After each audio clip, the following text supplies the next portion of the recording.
pledge allegiance to the flag of the United States of America and to the republic for which it stands, one nation, under God, indivisible, with liberty and justice for all. Good morning. Good morning. I'll entertain a motion for the approval of the posted agenda. So moved. Second. Joan, Paul, all in favor of the agenda, say aye. Aye. Opposed? Agenda approved. Moving on to the consent items. Take them both at the same time. Warren moves. Second.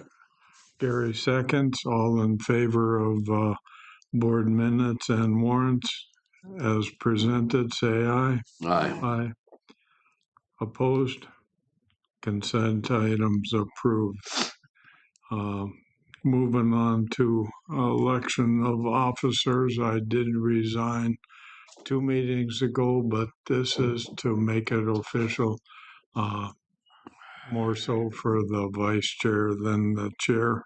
So I'll entertain a motion for chair. Joan Lee, please. Second. All in favor of Joan, say aye. Aye. Aye. Opposed? Congratulations. Take it over. Well, thank you, I think. Okay, so now we need a motion for vice chair.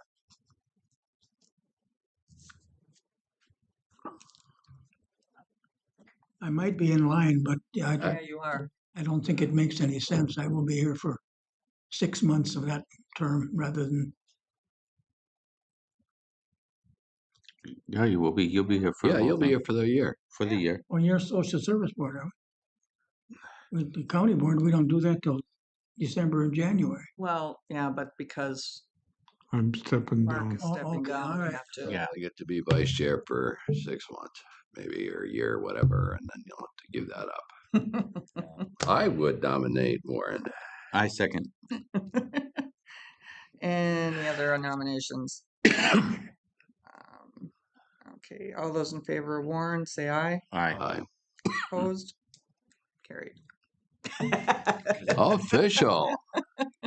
Congratulations.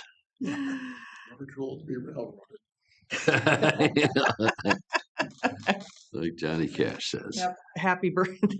This is your Happy birthday birthday. present. Yeah. Yes. Hopefully it'll be uneventful I term. thought I aged out. No. Okay, on to issue forms. Paul? West Central Water Board. You guys at that last meeting, I think that was probably the best, smoothest directive meeting we ever had out there. And there's a lot of information though, and with the new mapping and the stuff, I thought that it was just informational wise, it was good. I'm hoping that we get closer to getting this resolved with Marshall Polk, and I just thought that I was very pleased. That was a good meeting. I think that's what I had. Okay, Warren? We had meet and greet with 2 candidates to be the new next MPO executive director. One of them came from North Carolina, and the other from the state of North Dakota, state office of North Dakota in Bismarck. But he had gone to UND, and he had actually worked under Ken. And I spit that name out.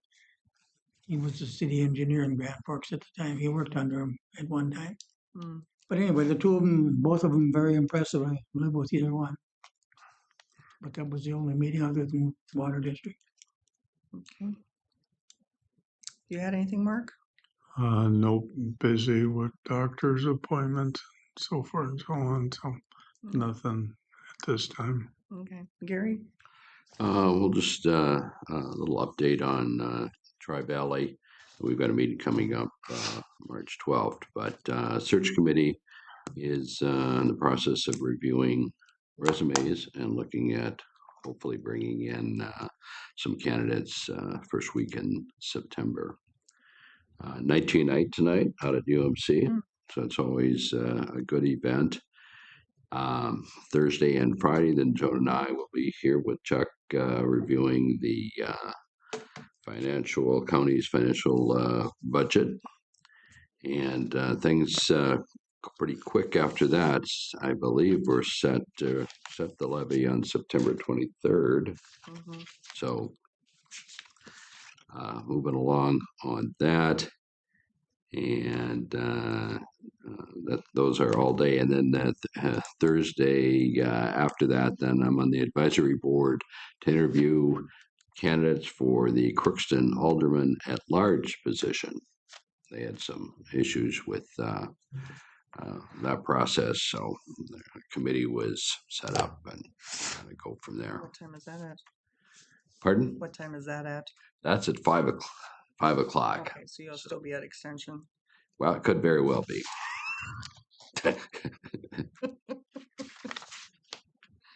Well, that's the 7th. The 7th is the advisory Oh, board. okay.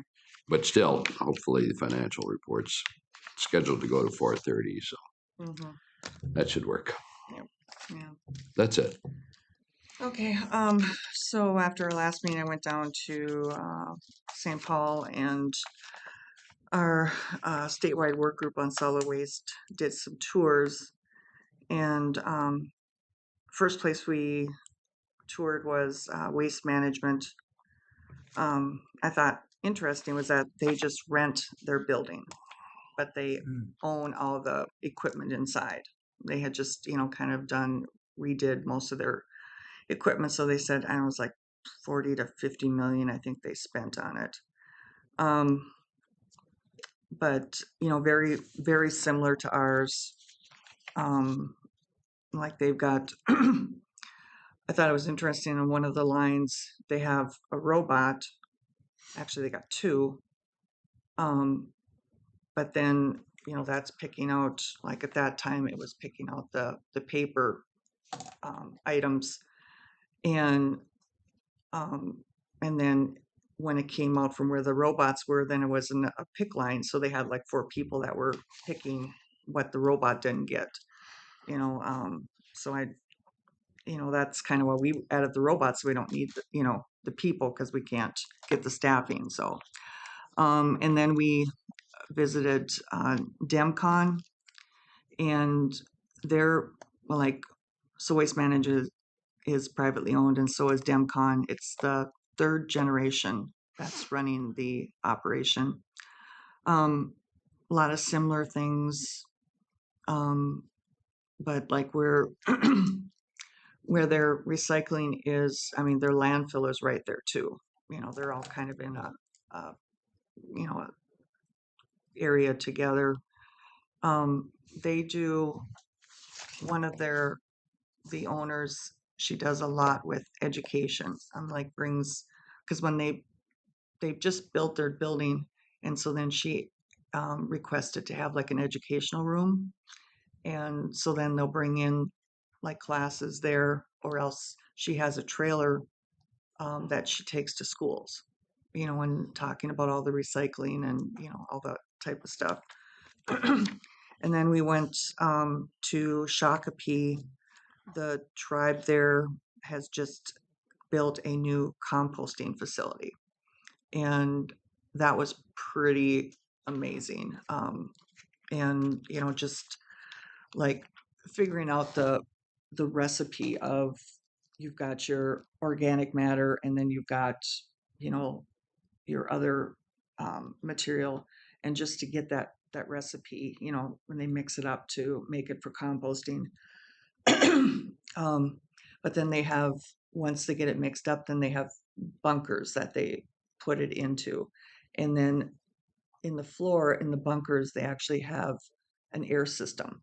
So they can turn that on, and then that kind of, the air pushes through and helps to the composition, go a little quicker. but another very, very impressive location. And one thing that they do have is called I think it's called an unpackaging machine. So you can, like, when Bemidji had the storm go through, and you've got all this like produce and meat, that's in the packaging. You just put it into the machine, and the machine takes the packaging, puts that out one way, and sends out the meat or vegetables or whatever the other way. Just really, kind of a different. I thought it was, would really be kind of um, interesting to have. And I had talked to Jake about it, and he said that John has actually looked at, getting that machine. And then, I mean, there's other, uses for it too, but that's kind of what they mainly have been using it for. Hmm. So, I mean, it was really good tours, and we're kind of trying to um, get our kind of down to a couple ideas that the work group we want to center on, and one is permitting, and the other one is a way of getting the SCORE funding that the state keeps and puts in the general fund. I mean, like, I can't even remember what the number is, what the state gets, but it's very minimal what the counties get paid back. And of, a way that maybe the state can do grants for different, recycling things and stuff, and use that SCORE money that they're keeping, you know. So, That money goes into the general fund. mhm, mhm, mhm. Yeah. And last year we received a 3% increase on what we've been getting, but some of us were talking afterwards that I don't think that the 3% is safe. With the deficit coming, that it'll probably be taken back. So, but just, I mean, that funding is a result of you know of the solid waste, so it should go back to where it comes from. Yes. So, but yeah. And then I had planning and zoning, which we'll have on the agenda later. Inter-county, we spent a fair amount of time working or talking about the changes in our slots for Head Start, because we've actually have more slots allocated than we've been using, because they're really struggling in Bagley of getting kids. And seems like Bagley right now, a lot of the parents are keeping the kids home until I don't even know if they're sending them to kindergarten, but I mean, it just they're keeping them home longer because they're like, we just want them to be kids. Um, so then, just how that affects our staffing, and all the things that are tied into Head Start. Then I had Shack. We had our coffee conversation and consideration. It was in regards to using AI, like in public health, but kind of like in our smaller work groups that um, counties really aren't using a lot of it yet, or some of the departments. But then also too, one person talked about how they were using the note taking or something, and they were told from a meeting that they couldn't, because it was, you know, it couldn't have it recorded because of privacy rights or something. So there's a lot of unknowns with that yet. And then I had a MAFPA meeting, and I think we're starting to make some progress. We met with the DCYF staff, went over kind of the overview of how the process is going to be. We're getting closer on definitions. Some are getting decided, and others are getting shifted to other departments to try and figure them out. And then kind of the processes. Because like one of the things that's going to be changed is when they check what the race is of the child, um, that there's going to be new options for them to indicate what race the child is. And then also too, when um, they're going through for the reasons of why the child is in child protection or why, the case is happening, there's going to be a more options so that you can more fine tune, to explain of why this case is happening instead of just kind of a broad, you know, issue that, you can, more of what is really happening with this family and why do they need the help instead of just kind of, guessing. And then I had met with um, our lobbyist for Farm Bureau, and it's mainly, their main um, direction is ag issues, but they're realizing that a lot of things that happen at the county level are affecting, the farmers too because of the property taxes. And our our lobbyist, he said that he's got a really great relationship with AMC. Like, he especially said, mentioned Matt Hilgart, and that they work together a lot on different things. And so, he was asking me some questions like with MAPA, he's heard about it, but not really understanding, what it is and that type of stuff. So, I think it's good that we're working with all these other um, entities too, because we all need to work together, and figure out solutions to issues going forward. So, okay, well, we're ahead of schedule, but as long as Tim is here, why don't you bring up a chair and come and join us.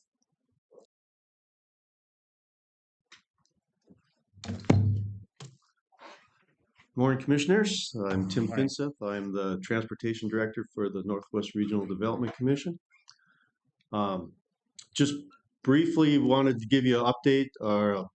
Our governor wasn't very kind to us on transportation funding for this upcoming biennium.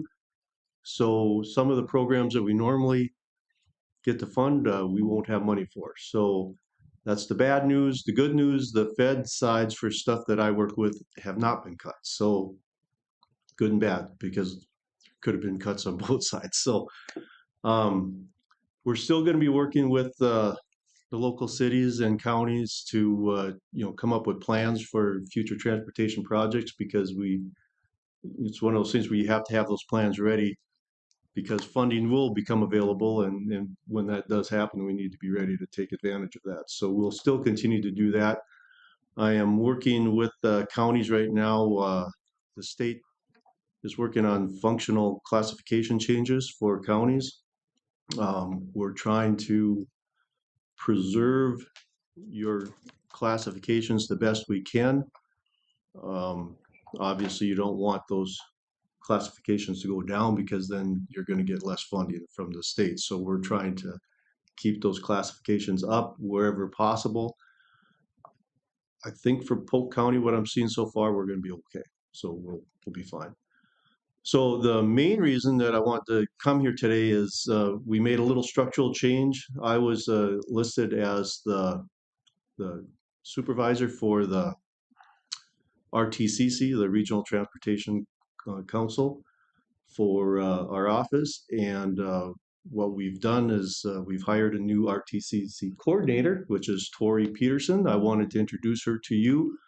So, in the past, I deal with the construction of roads and sidewalks and things like that. RTCC deals with movement of people. And we've been doing that for about 5 years or so in this area, the RTCC program. We want to up that. I think we've had enough meetings and enough planning. It's time to take action, and that's why we hired Tori to help actually implement that and help cities and counties actually go through the process of moving people. We have things in place, your, Tri-Valley and other things like that currently do move a lot of people, but we have a fair amount of people that fall between the cracks and don't have ways to get around, and that's one of the things that we need to work on and try to help that. So, don't want to take up a lot of your time. Tori, why don't you introduce yourself to the commissioners? So I'm Tori Peterson. I live in Deep River. For the last 4 or 5 years, I've done grant writing and grant management and project management for nonprofits throughout North Dakota and Minnesota. I used to work for the ODC, so I've been to this board meeting a few times. I worked for them for about 8 years, but haven't. But so yes, I'm from the area. I've worked in Polk County. I actually headed up the office here in Polk County for a long time. So excited to be back and working with the 7-county region. You're welcome. Wanted you to be able to know who Tori is and what she's going to be doing, and she'll be around the county working with, I believe you have appointments with some county officials today yet, Yes, so I do. so she'll be working with your county employees, and hopefully we can start to make some things happen. And that's all. I don't want to take up any more of your time. That was it. Short and sweet. Yeah. Question, what is the second C in it? RTC, CC? Council? Coordinating council. Coordinating Council, okay. I was like, is this my quiz? I didn't know. I'm a month in. No, I'm kidding. I could have answered that one. Yeah, I'm like, oh no. There is a RTCC board. Yep. It hasn't met in a little while. I believe, Mr. Strandell, you've been on that. So you'll have to determine if that's something that we want to continue with you, or if someone else from this commission wants to be on that board. But we're going to revamp that and get that moving. I'm sending out invites soon. So. Yes, so just so you know, that's happening. So with that, we'll get out of your way. You got business to do. Nice to meet you all, and thank you. Thank you. Thanks for Thank coming. you. See you tonight. Yeah. Oh, yeah. On the board.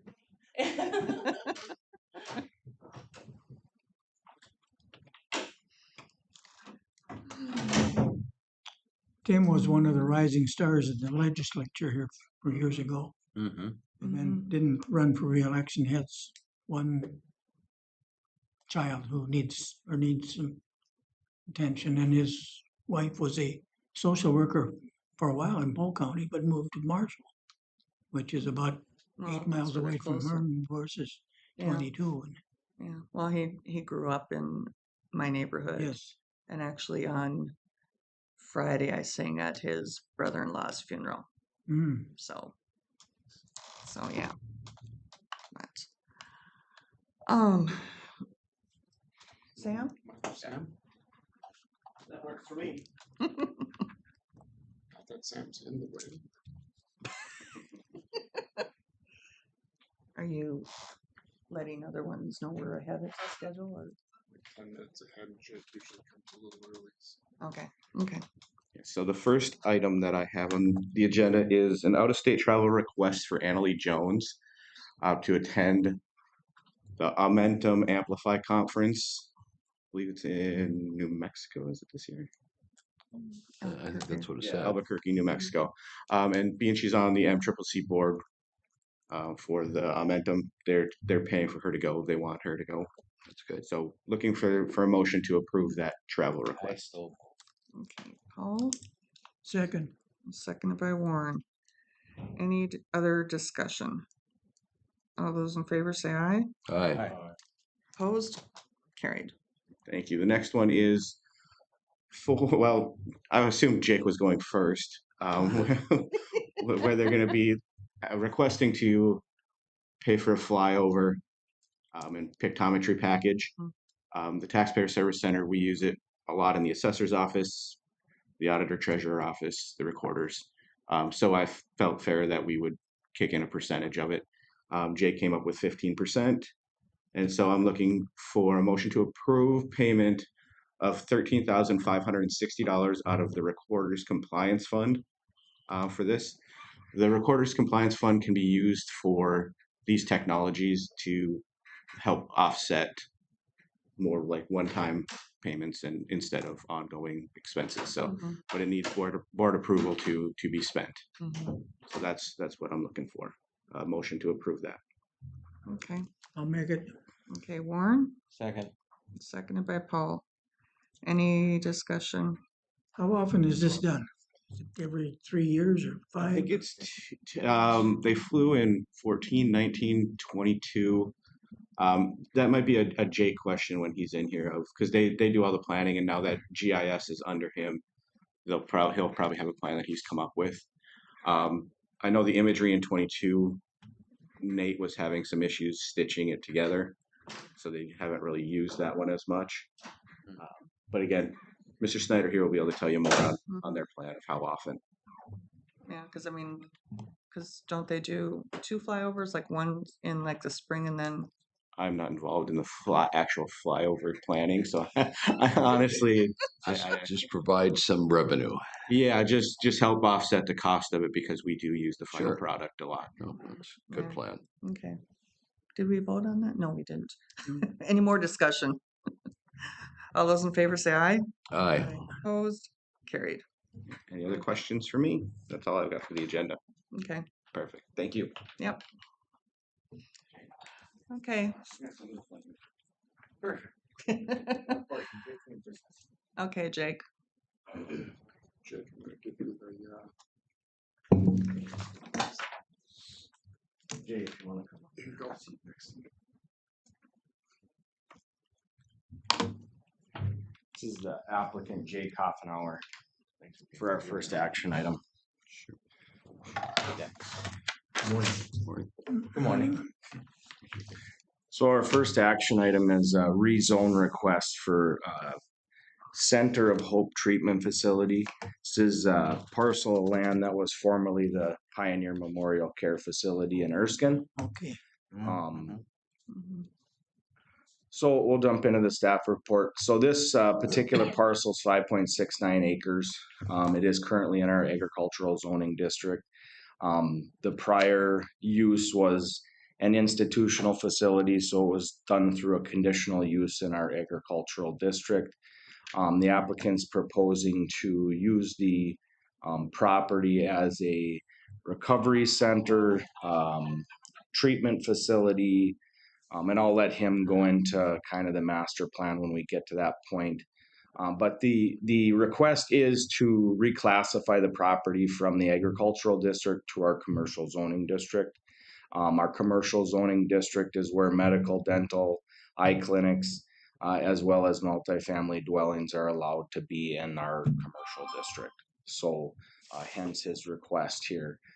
Obviously the property, most of you are familiar with where the property is on US Highway 2 and 59 there on the northbound exit ramp. The building itself is 50,000 square feet in size. It is connected to the City of Erskine municipal sewer and water supply systems.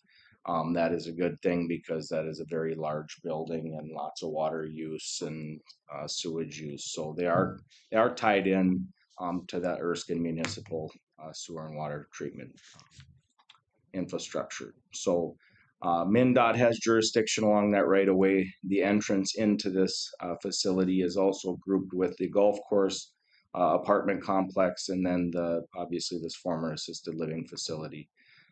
So it is a shared, it has to be there. It's just not safe to do it any other way. There are several other commercial district properties surrounding this parcel or around this parcel. Basically from Erskine city limits, which is actually stretched quite a ways west of this particular property, is all in the commercial district, all the way up to the Arco gas station, MnDOT shop, and then there was the former motel there as well to the west of the Arco. And then moving east, now we have several billboards along US Highway 2, and then we recently rezoned a portion of the golf course clubhouse and in that area for some outdoor, kind of more outdoor retailing. This use seems to be compatible with the Polk County Comprehensive Plan as requested medical facilities aid the community's needs for substance abuse disorder and behavioral health treatment. The use furthers the purpose of Polk County's comprehensive plan consistent with the existing surrounding land uses. The use would not negatively affect the environmental or conservation goals of the comp plan. The requested use would further the plan's sense of community goal derived in working locally at the facility and could add upwards of 50 plus jobs to the local economy. Increased employment would also further the comp plan's aim to expand and diversify job opportunities and incomes, and the use would also hopefully lead to employment of local individuals, thereby reducing their need to commute to larger cities for work. The only comments we received was MnDOT had just contacted me about, we had a phone conversation with one of their District 2 planners, Troy Schroeder, about the expected traffic in and out of that facility. I basically told Troy I don't foresee there's going to be any more traffic than was when the Pioneer Memorial Care Facility was there. It's a very similar use.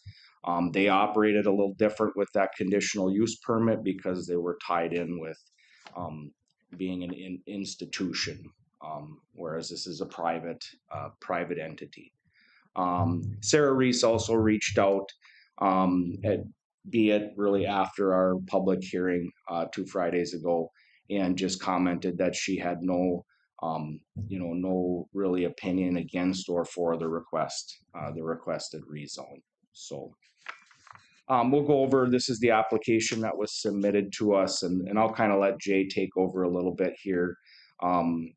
Obviously this is something where he's done a little bit of his homework on. They purchased the property, him and a business partner. They actually operate a facility similar in the Bemidji area. So there are some things in their submittals that are talking about some of the needs of the community.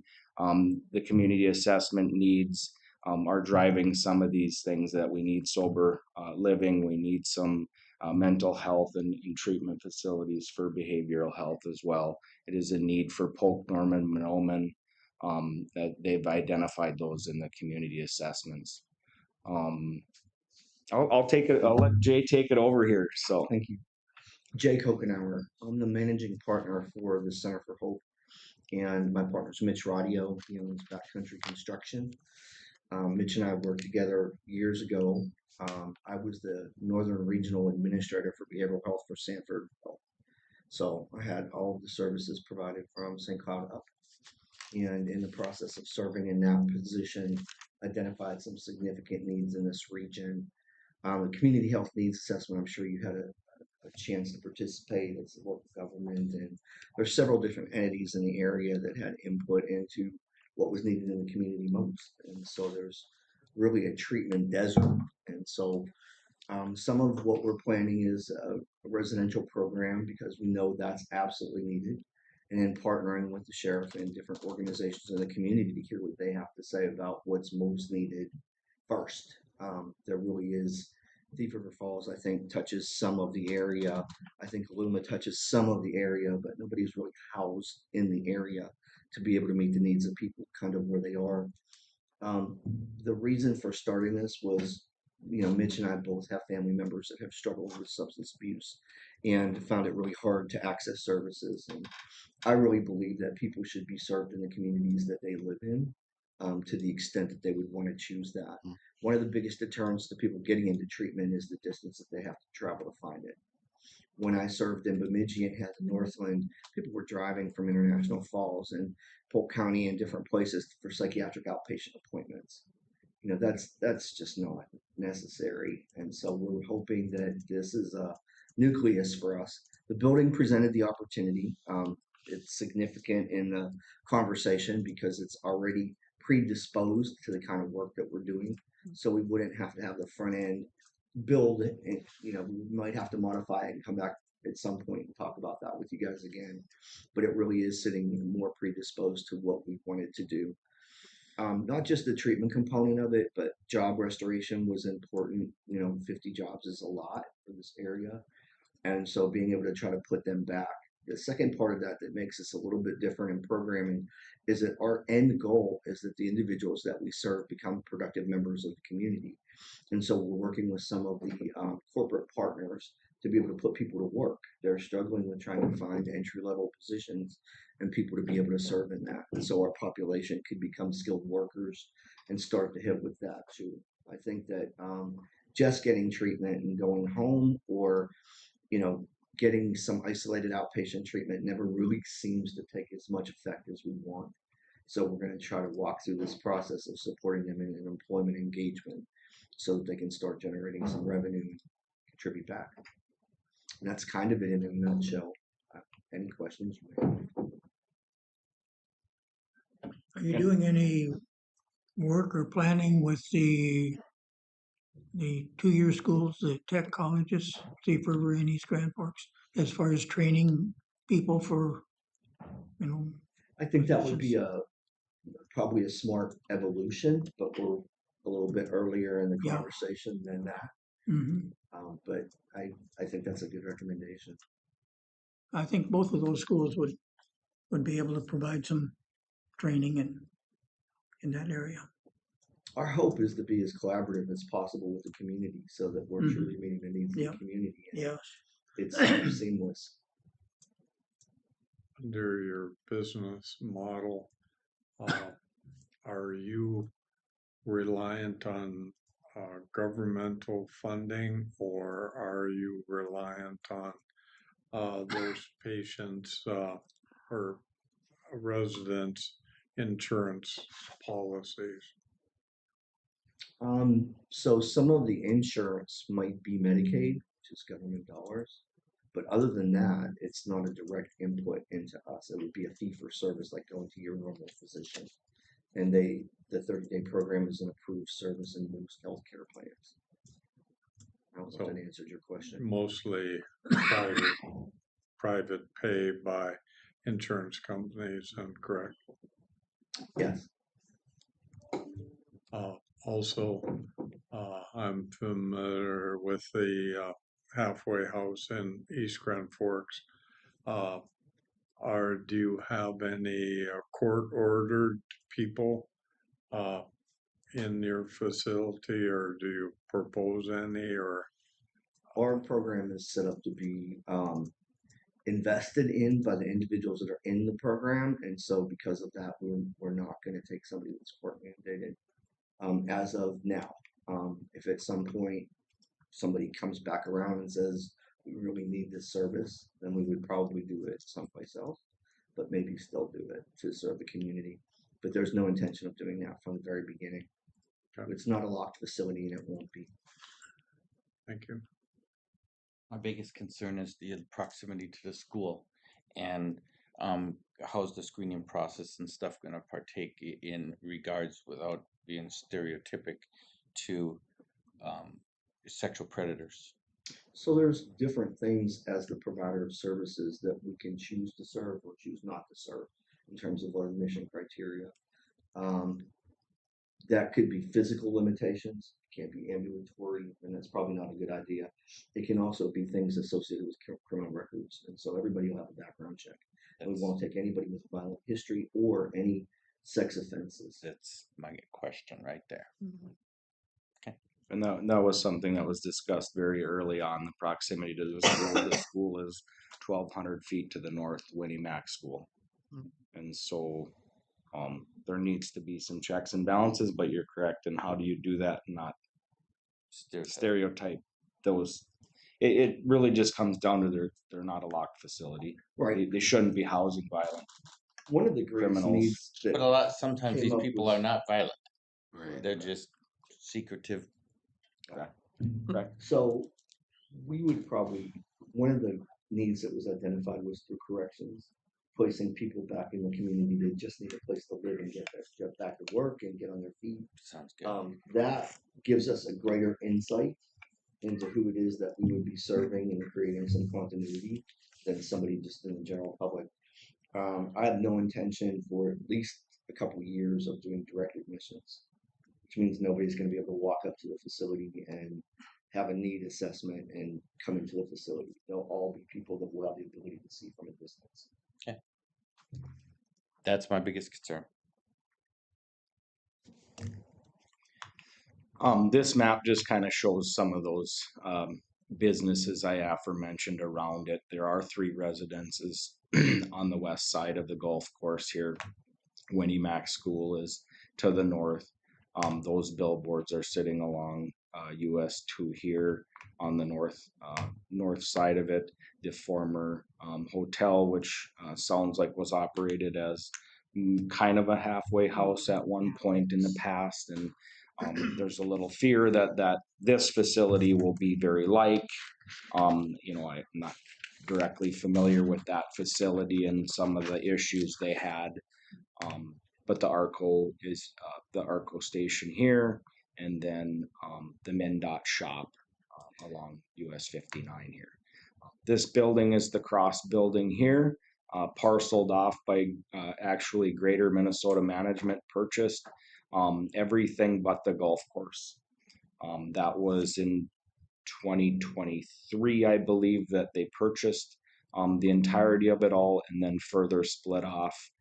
There was an apartment complex, kind of a senior living apartment complex that was actually connected to the Pioneer Memorial Care Facility, and that has been since that hallway has been removed.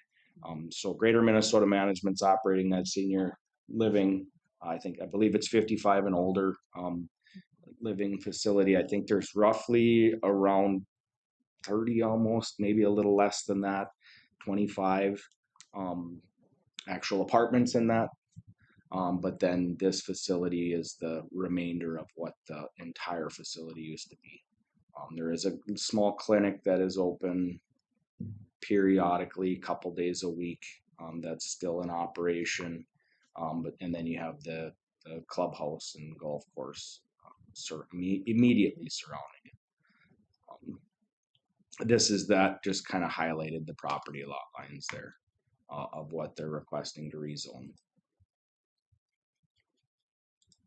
And then this is that entire commercial district that stretches from 59 and all the way past the rail yard cars, and basically the lumber yard there is where city limits Erskine starts.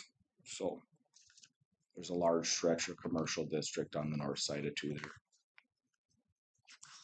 And the property has been surveyed, so the property lot lines are pretty well established over there.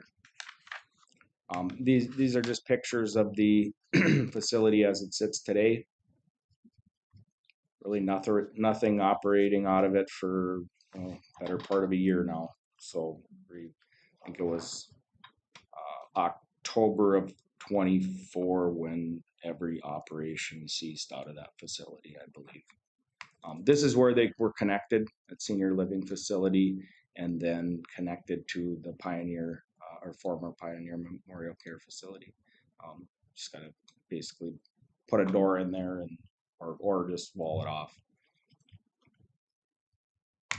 This is the entrance in, and obviously that frontage road snakes around this facility to the others, and then a large parking area.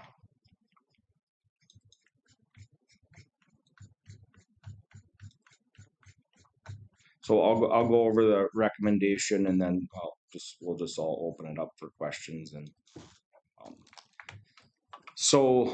Planning Commission and staff recommends approval of the rezone, since this parcel of land is located around several large commercial buildings and business uses currently located in the immediate vicinity. Staff feels that it is in conformance with the comprehensive plan, as it will utilize a 50,000 square foot building that has sat vacant since the Pioneer Memorial Care Facility was closed a few years ago. Staff feels it is not in conflict with any official controls and will not be detrimental to the health, safety, or general welfare to site uses around the property. Therefore, staff recommends the rezone request be approved of that parcel with the following condition: a detailed operational plan must be submitted to the Planning and Zoning Department for the proposed treatment facility to be rezoned, and the business must conduct background checks for the admissions, so not to admit violent or sex offenders into the facility, to protect the well-being for students attending the Winnie Mac School District that is located 1,200 feet to the north of the proposed treatment facility.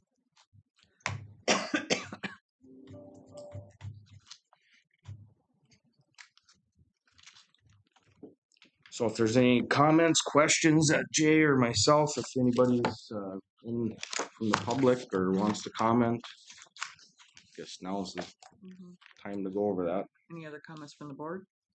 Did the operational plan get presented? We don't have a final operational plan. We just have the submitted data from that is in the packet.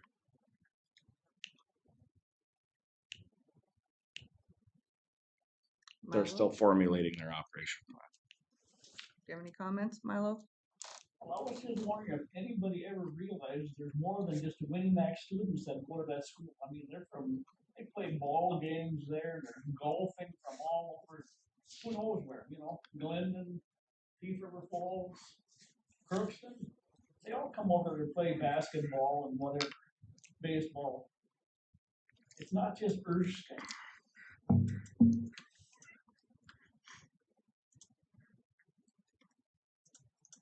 And 1,200 feet ain't very far. And you can see students walking across that golf course over to that Arco station to get, goodies, candy and pop and whatever during those ball games. They're probably not supposed to do that, but they do.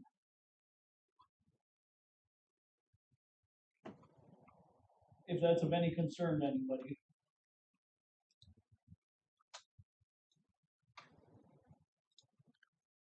How long before the operational plan will be presented? We have a plan in place now that's about 14 pages. I don't know until we get fully licensed and up. But as far as, I don't know what level of detail you're looking for. But we do have a plan that we're following. I didn't catch at the beginning. Do you operate another facility, or this is the first venture? This is the first venture for the two of us. I've opened 23 different facilities, including hospitals.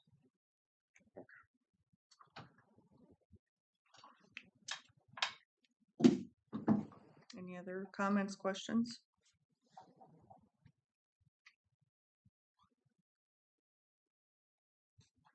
I think the deputy sheriff probably made a good comment at the last meeting, talking about the fact that the people that are in our building will be known and supervised. It's the people that aren't known, transparent, and unsupervised that are probably a bigger concern. And they're already in our communities, is what was the statement. Jake, is there a need for what do you call it, a special use permit or something on to operate this facility? So in our in the rules of our commercial district, medical facilities are principal use, so they could operate that facility. Obviously, we just wanted to see the final operational plan with that statement in there that they're to protect the students, and that would be anybody, not just Winnie Mac students, anybody attending the Winnie Mac school, that they're doing background checks and not admitting violent offenders. If they were to evolve to that, they would have to come back before this board. It's not something we would just change with my, saying, okay, do it, Jay. I'm sorry. The aggression piece and the sex offender piece is very specialized treatment that we would not provide. So admitting anybody into the services wouldn't make sense because it's not the place for that. And I'll say this, sir, which I wasn't at the previous P&Z meeting, but with your experience in this field, I have more credence in your presentation, but I'm concerned long term because you even kind of admitted that down the road when I asked the question on adding additional services from your original business plan, you said you care not to, but maybe in the future. That's a big concern for me. especially with the school and kids in the neighborhood. Uh, I think it's important to get that operational plan to the county ASAP. Like I said earlier, your experience here in the field, as far as I'm concerned, it would have been a no vote on if you didn't have the experience in the field like you do. So I've got some long-term concerns with this project, but the short-term goals I can understand, and there's a need. But if there is some way of bridging short-term and my long-term concerns to protect the local area, I think that would be key on a special use or something that can be reviewed annually, or if there's a problem with residents or so forth and so on, that management is put under the gun that, hey, shape it up, or and so forth and so on. I trust the gentleman going forward, but who knows? To keep those Cool. checks and balances in Yeah, place yeah, to moving yeah. forward if it would sell or something. And that's kind of the point to why I put the condition the way I did. I want to know the operation. Mhm. I want to know what they're doing in the facility. So the point is if they would sell it to a different entity, that we would be aware, and then they would have to know, well, this is the operational plan that we have that might not fit as a medical, dental, or eye, you're trying to use it in a different manner. Yeah. That might require a conditional use. So keep that in mind, is it's just a snip of this proposed use. Other uses they can require conditional use. So I think that when that component came up about future use or when we develop programs, I just want to be clear, we have no intention of opening other programs right now. If there are things that arise in the county and the county would approach us and say, would you be willing to hire a psychiatric provider? Would you be willing to do some outpatient services? Would you be willing to do those things? Then it would make more sense for someone like us to do that. But there is no intention of going past what our original plan is. And part of the recommendation is that, the background checks and you not admitting violent or, sex offenders. So, I mean, that's, part of the recommendation. So That would never change. so that needs to be followed. to be amended would have to amend the resolution. Correct. So Mm-hmm. that is the rule we're putting in place, and that's what gets recorded with the property. Joe, Chair, this is a rezoning. Rezone. That's exactly what I was It's a going to say. rezone. Rezoning. There are no conditions. If the use changes and the zone requires a conditional use, then that's a different process, but there is no conditional zoning.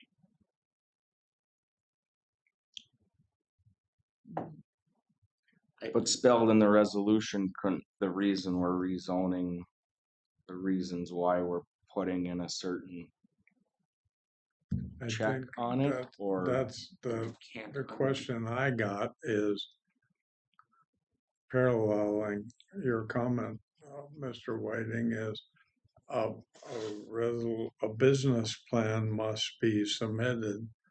And what's the purpose of the business plan if it's just a rezoning issue? It's almost, it reads, to me, it reads like it's a permit changing the agricultural to commercial with approval as long as certain conditions to operate the business are met. So I think it's covering two issues under one movement. It's your reason for voting on the change, because you have to have a reason to vote on the change. But once a change is made, that's the zone. It doesn't unchange. It's if his use changes and it doesn't comply with the zone that it now is, that it becomes a zoning violation. What, And or could require a conditional use or some other, vehicle sales, for I think example. you're covered, but the comments that I'm hearing, the zoning itself is not conditional. The zone changes. You're changing the zone for the what's included in the resolution. But once the zone is changed, it doesn't go back to what it was. how come the old operation was allowed to operate in the agricultural? So it was a conditional use permit in the ag district because it was an institutional facility. Okay, It was tied to the city operated it. So it's an institutional facility, whereas this is a private entity. It doesn't fit in that classification. could that be done again? Yes. Yes. Yes, because it would actually fall in line with the conditional use in the commercial zoning district. So like a hospital, for example, a full-blown hospital requires a conditional use no matter it's in the commercial or agricultural zone. Get it? But a medical treatment facility fits the definition of a medical facility, which is a principal use. Vehicle sales, let's say they want to open up a car dealership. I don't know why you need that big of a building. That would require conditional use in the commercial district. Tractor sales, some other entity we don't allow in the ag district. To be honest, a building of this size should be in the commercial district. This is You don't have a lot of 50,000 square foot buildings in the agricultural district. that's the underlying rationale, I think, that exists for something like this, is that the zoning just isn't correct for what's on the property when that was decided. Maybe it wasn't changed, but the conditional use may have been the process at that time, but a rezoning is probably the correct way to go. It's a very similar situation that happened with the former Glenmore Recovery Facility east of Crookston. It was an institutional facility when it was operated with conjunction with the hospital. It operated under a conditional use for 15, 20 years. It got rezoned because it was a 50,000 plus square foot building. The use that they wanted was more in line with that. That's why the rezone becomes a little bit difficult, because we need to know the whys. Why are we rezoning it? What are the like uses around it? That's just a part of section 10 of our ordinance is why should we rezone it? The planning zoning committee recommends this. Therefore, we can move forward. Scroll to the resolution if you could. So it's the legal description. It is the entire staff report. And then now for let it be resolved, it's basically the end statement. Why are we doing it? And detailed operational plan.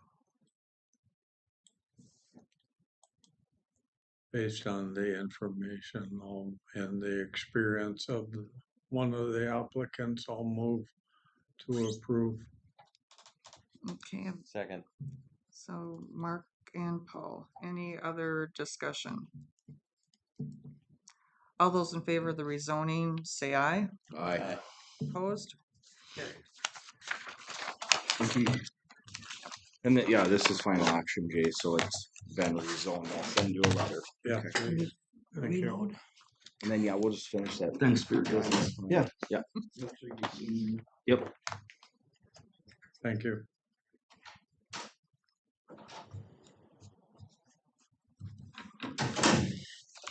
Okay, we're gonna cruise. Yeah. So my second action item is a large gathering permit request from River Bottom LLC. They're the ones that operate the Maple Lake Pavilion. The board was wondering, why do we keep doing all these things? Well, whenever we do 1,000 or more people for a gathering, that we need to do a permit for each event. Oh, that's a good So, plan.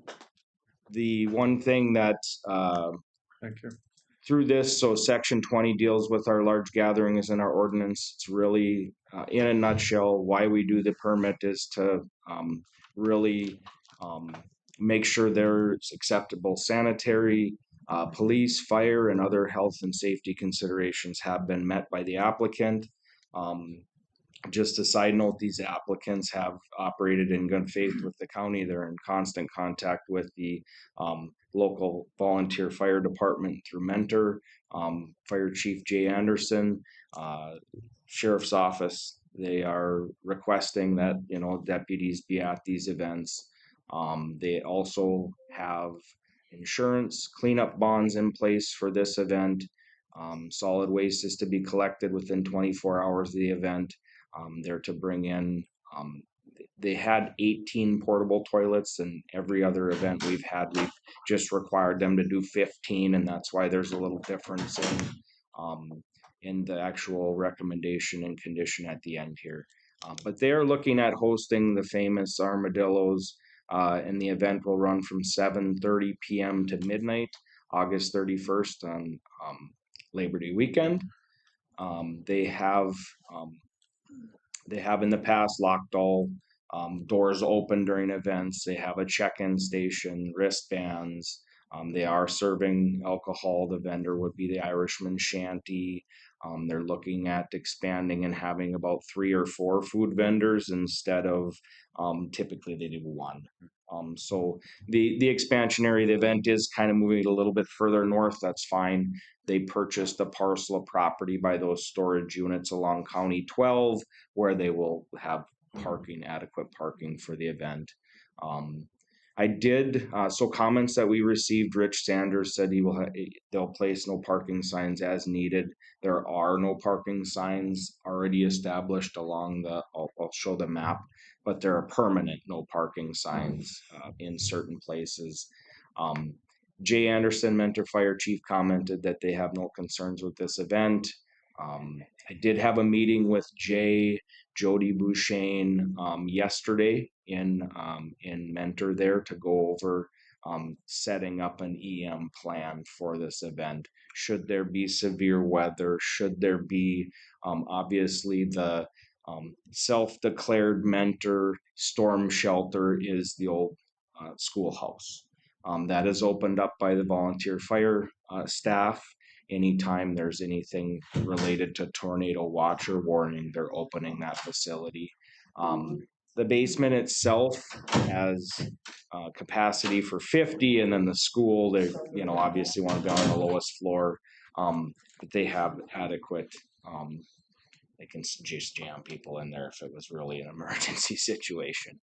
But there are residents of Mentor that use it as well. They live in, properties that don't have a basement or something. So it's always been opened up. So we're working on that plan. We do have a draft plan that was formulated yesterday.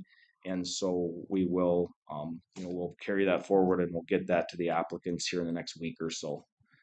Just so that they can look over. It does kind of put a little bit of burden on them to just kind of watch the weather and be aware. And if you got a tornado warning, you got to make a call and say, hey, it's shut down, seeking shelter, locking the doors on the pavilion, doing something. But there is a max occupancy we really are needing to be aware of too. So on the storm thing, is there like if a storm forecast comes out, tornado, like I don't know when this is supposed to start, but is there any conditions to the storm tornado warning that within an hour of operation or during the event, it gets shut down? That's one thing we had a pretty good discussion on yesterday is, do we want to, and you know, obviously it was, we met for the first time on getting the EM plan going yesterday, but do we want to put a weather condition on there? Right now, everything worded in that EM plan is it is the responsibility of the event planner, the host of the event, to make that call, because of the fear that there's a watch or something and then somebody else makes a call, and then you know, we thought the burden should be put on the applicants to say if they want to shut it down or not, because they have an investment in this thing too.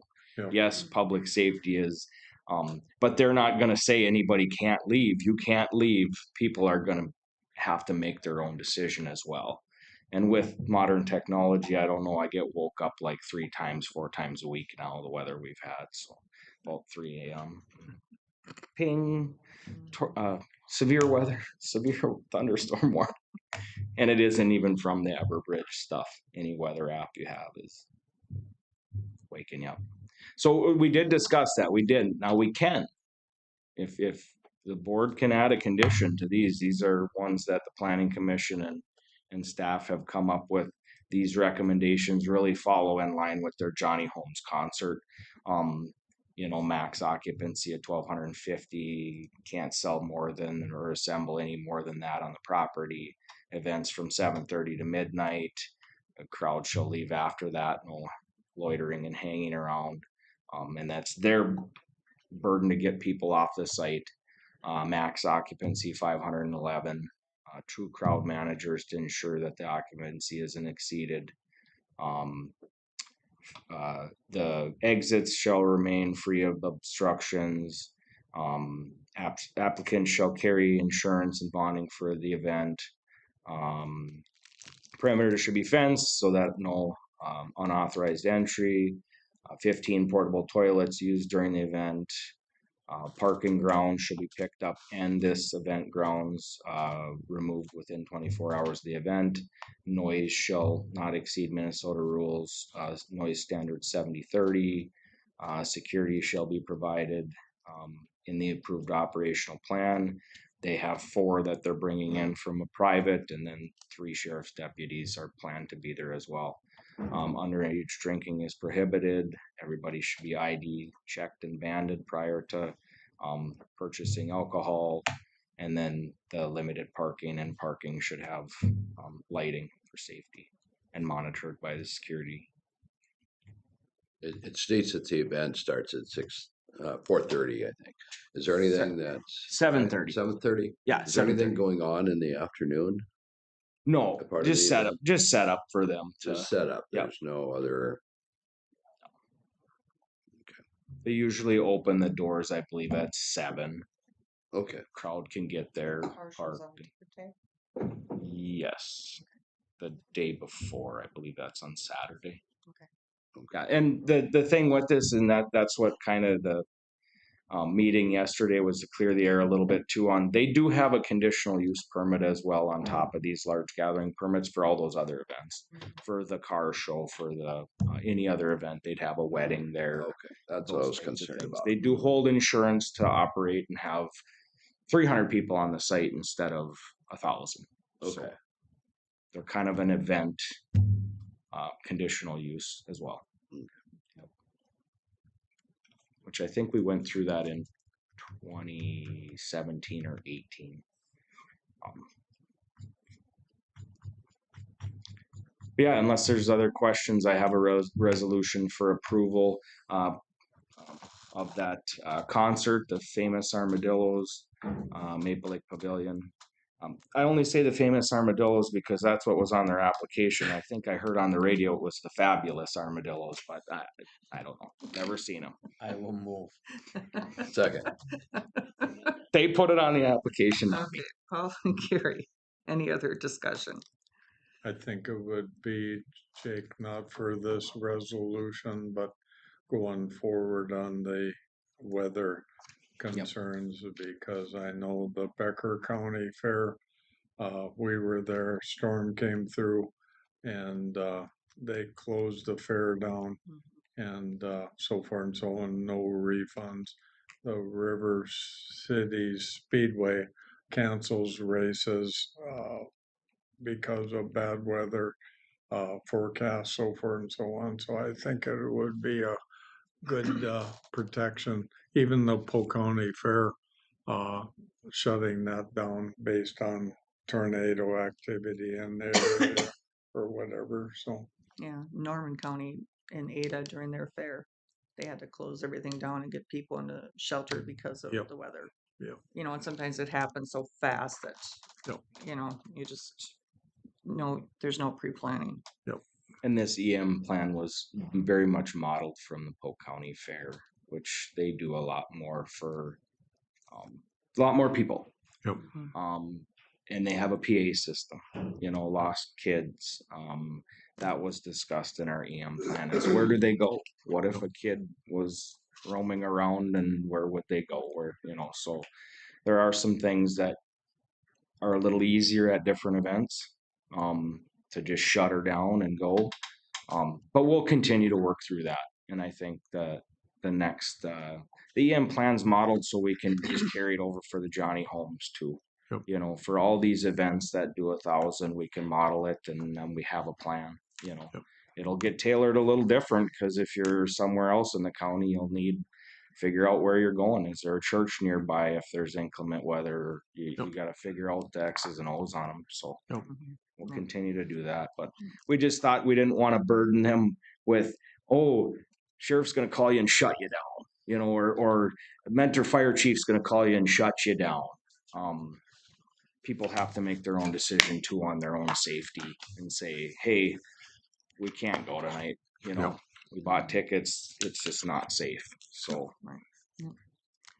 Any other discussion? All those in favor say aye. Aye. Opposed? Carried. okay, my last action item, Sam, was the precursor to this pictometry payment. We have to get this pictometry payment for our flyover spring 2022 processed instead of waiting an additional 3 weeks. I thought I'd bring it to the board and get that payment going. So how this kind of gets split up is we did the initial down payment to secure the flyover fall of 2024. We utilized buffer funding to do that. Our SWCDs do have access to this Eagle View program that's really nice. You can drop down. It's not just an overhead like your GIS layers. Our GIS does use that pictometry as well. We did historically we did a flyover in 22 and 19, 22, and then this last flyover in this contract for the spring of 2025. We use it in the winter. We go through the entire county looking for buildings and things that were issued without permits and get into all kinds of, we get a lot of Christmas cards doing that. So, Really? Yeah. So the total amount due in the next 3 years is $90,400 for those 3 years. We have it teed up that 75% of that's going to come out of the buffer funding. 15% is going to come out of the Taxpayer Service Center, and then 15% out of highway budget. And so to kind of break that up a little bit where it's not 100% of the funding coming from, because they use it as well, and so I'm just looking for a motion, the bill and invoices. 105%. 15 and 15 and 70, sorry, 70 from the buffer. 15, 15, 70. Just checking. Profit in there. Total though, we'll factor this in, that $40,000 down payment right off the top. Oh, So cool. maybe it would be 13 and a half. And so. my Close enough. ears perked up. You said buffer funding. Yes, our buffer enforcement funding, that's the mechanism we've historically used to even purchase this Eagle View pictometry. Wasn't that funding available for property owners? No, this is funding we received to enforce the buffer rules. The It's not a enforcement, cost share program. It's on the different than with the. enforcement side. Mhm. Yeah, and I mean, like, I know that East Polk uses it a lot to, for determining buffers, whether they're in or not, so. They're required every 3 years to basically Yep. do the entire ditch system, which is, I've told them doing it physically is absolutely impossible. You can start today and just start driving, you won't get Yep. it done. Mhm. And you'll waste so much money doing it. So it really is for them to hone in on areas, remote river stretches, other areas they can't even get to from the roads. The roads are easy ones. You just drive a couple of townships and this week, and then the next week you do the same. Yep. The other ones they can't get to, they don't have drones, they don't have. They can at least get an idea and get the landowner in the door. Do we have an issue? Can we go out there together with this pictometry? Mhm. So Okay, so looking for a motion. So moved. Gary? it'd be Warren? really embarrassing if you did Sam's and you didn't approve mine. I'll second it. Well, Warren did. Oh.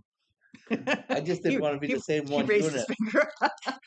We're good. Any other discussion? All those in favor of the pictometry payment, say aye. Aye. Opposed? Carried. There's mine. Thank you. Oh, Oh, jeez. Okay, that's all I got. okay. That's enough, right?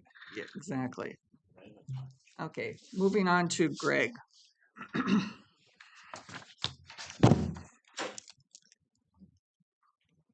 Morning, everyone. Good morning. So there's two proposed additional, got the national opioid litigation that Polk County was never directly involved in. Some counties elected to hire attorneys, right, and sue it out way back, probably 8-9 years ago now. Back in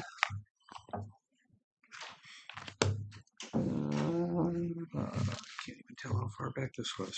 We entered into an agreement that the state had settled some of the opioid litigation in Polk County, approved and entered into that. That was back in 2021 for some of them. Now they've got two more settlements coming up of litigation involving that. One involves the Purdue, and that's involved in Purdue's bankruptcy proceeding and the Sackler family on that one.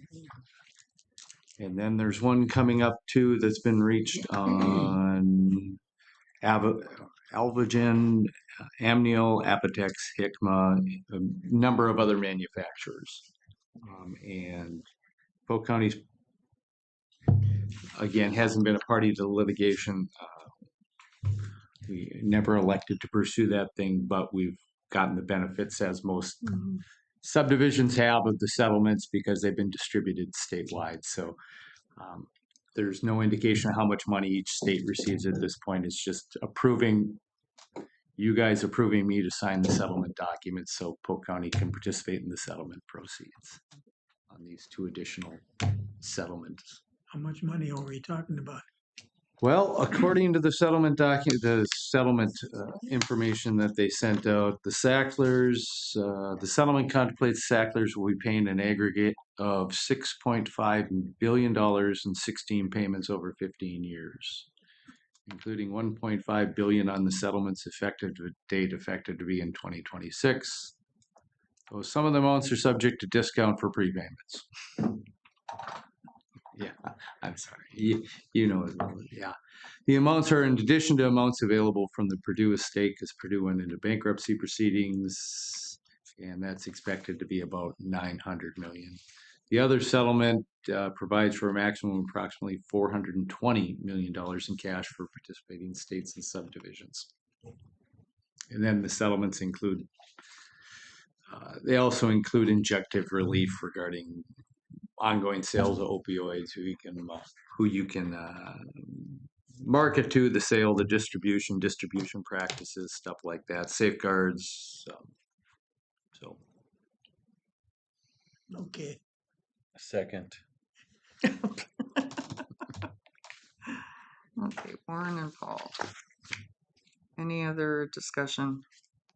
All those in favor say aye. Opposed? Carried.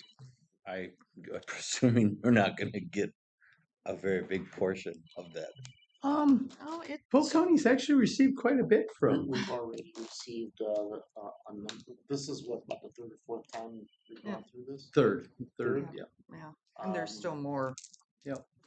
I mean, this has been in the news for Yeah. 15 years. Yes. But we've received quite a bit of money. Yeah, it Mhm. goes through Sarah, Greg. they Oh, see it. yes. It has to be Mhm. used for the public health. But I think the initial response. distribution was, I mean, it wasn't $15,000, it was hundreds of thousands of Yeah. dollars. That Yeah. were- It was 100,000. Yeah, Oh, that's cool. hundreds of thousands, it was Well- like 320 or something, I can't. Well, I think I mean, we've it was got quite a bit of money, yeah. about close to 500,000, but Yeah. with those initial ones, like that initial one, it was heavily frontal loaded. Yeah. So, That was a plan, right? yeah, But it and, continues to come. yeah, because there was just actually an I article mean, in. it's the not City- something where you go, well, are we gonna buy a flyer with this?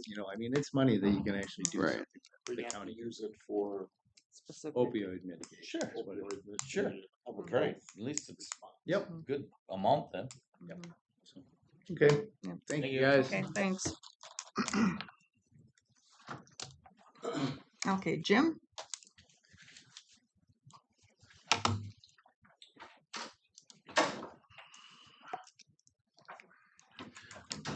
Just scroll through this. Yes, hi Jim. Okay. How are you? So do you guys want handouts as well, or do you want to follow along online?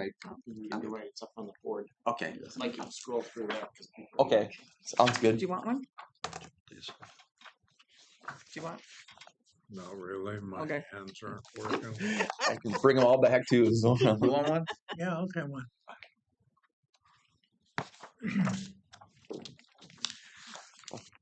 Thank you for having me on the agenda this morning.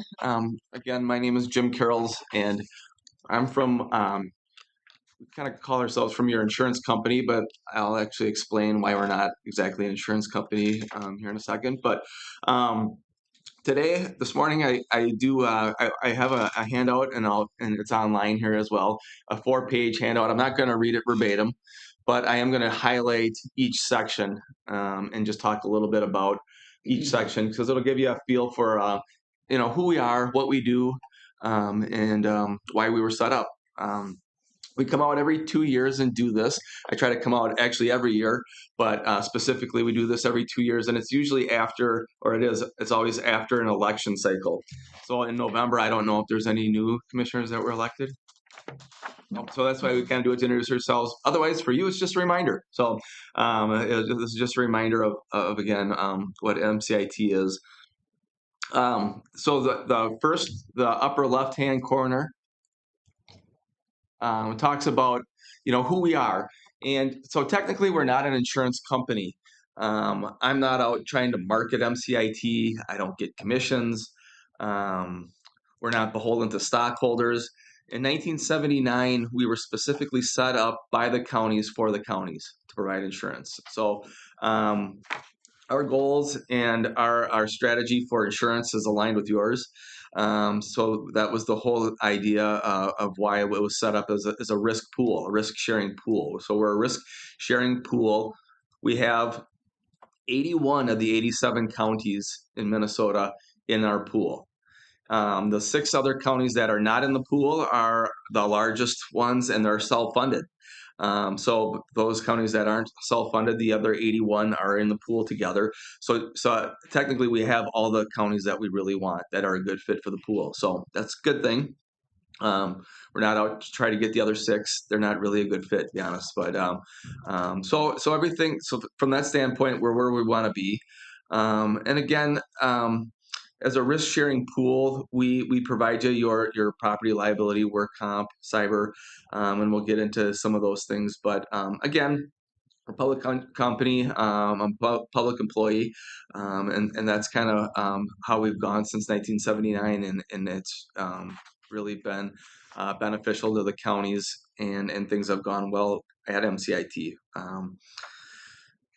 The bottom talks about members do their part. I have three actually primary contacts here for Polk County: Ashley Lowen, Alicia Helms, and Chuck Whiting. They are our three primary contacts. So most of our interaction goes through the primary contacts, and then they can disseminate out the information as they see fit. But anybody can reach out to us. I've talked with county attorneys. I've talked with commissioners.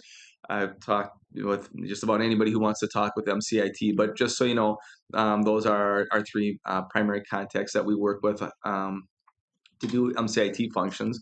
The upper right talks about commissioners make a difference. We just ask that if there's a MCIT agenda or some initiative, that you give your support to it so it can move through the county with our primary contacts. And also just a reminder that at MCIT, we are beholden to a board as well, and our board members are made up of your cohorts. So commissioners from around the state of Minnesota sit on our board, and we meet monthly. And so just so you're aware that typically they're represented from different factions of the state geographically.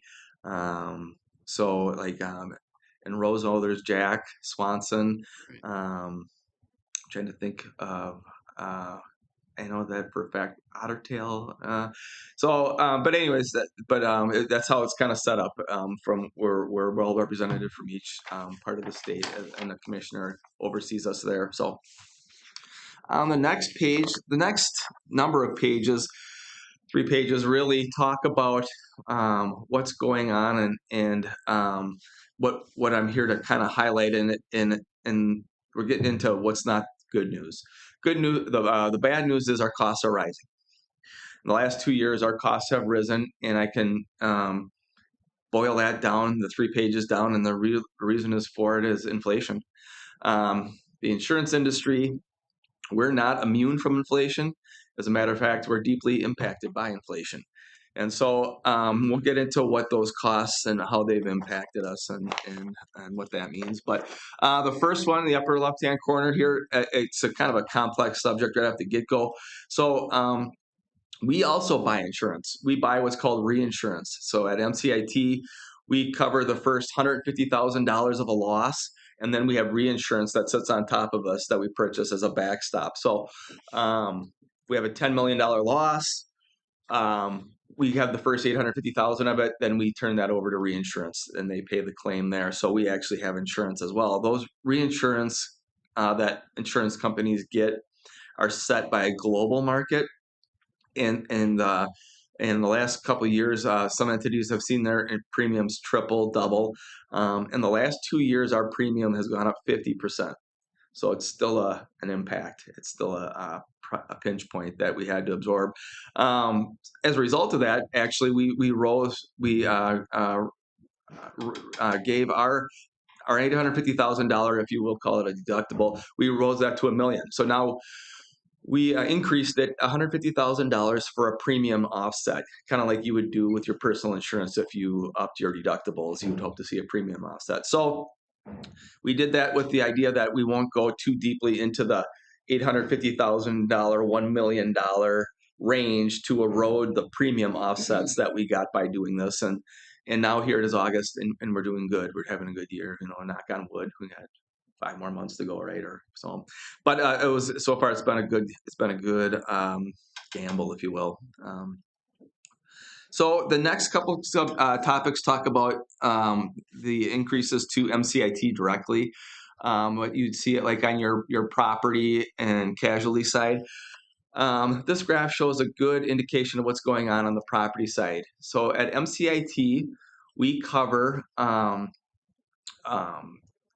all the 81 counties property, and those values have increased substantially. If you take a look at the far left of the graph, in 2021 we had $6.6 billion of property values in our portfolio.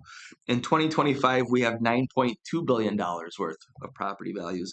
That's a 39% increase in 5 years. And all those property values have to be accounted for insurably.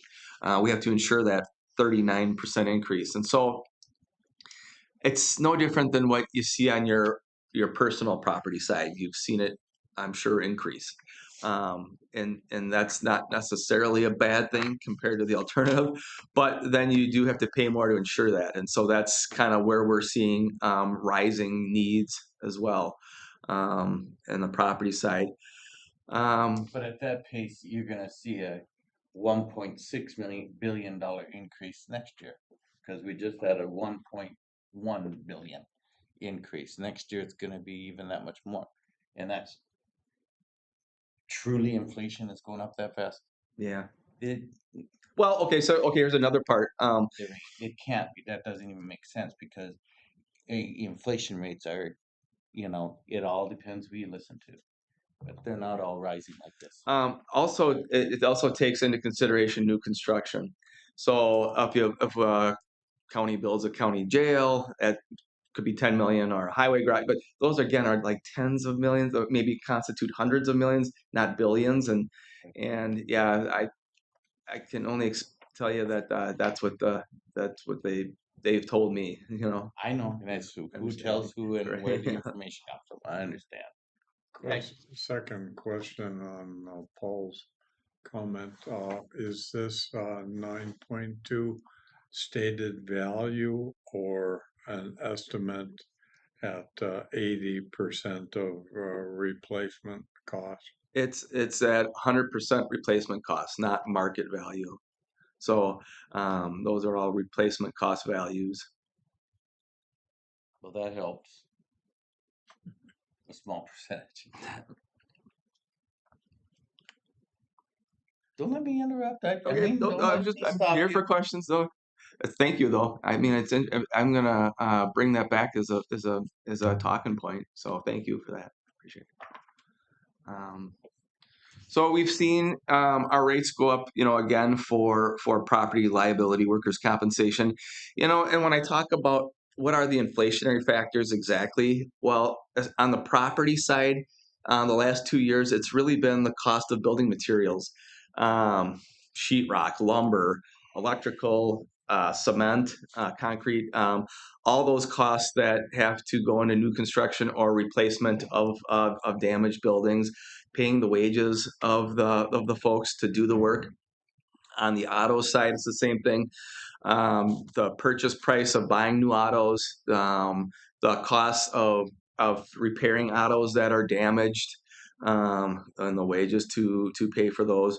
On the worker compensation side, it's paying. We pay for your employees who get hurt on the job. If your employees get hurt on the job, we pay for their lost wages and their medical costs for that accident.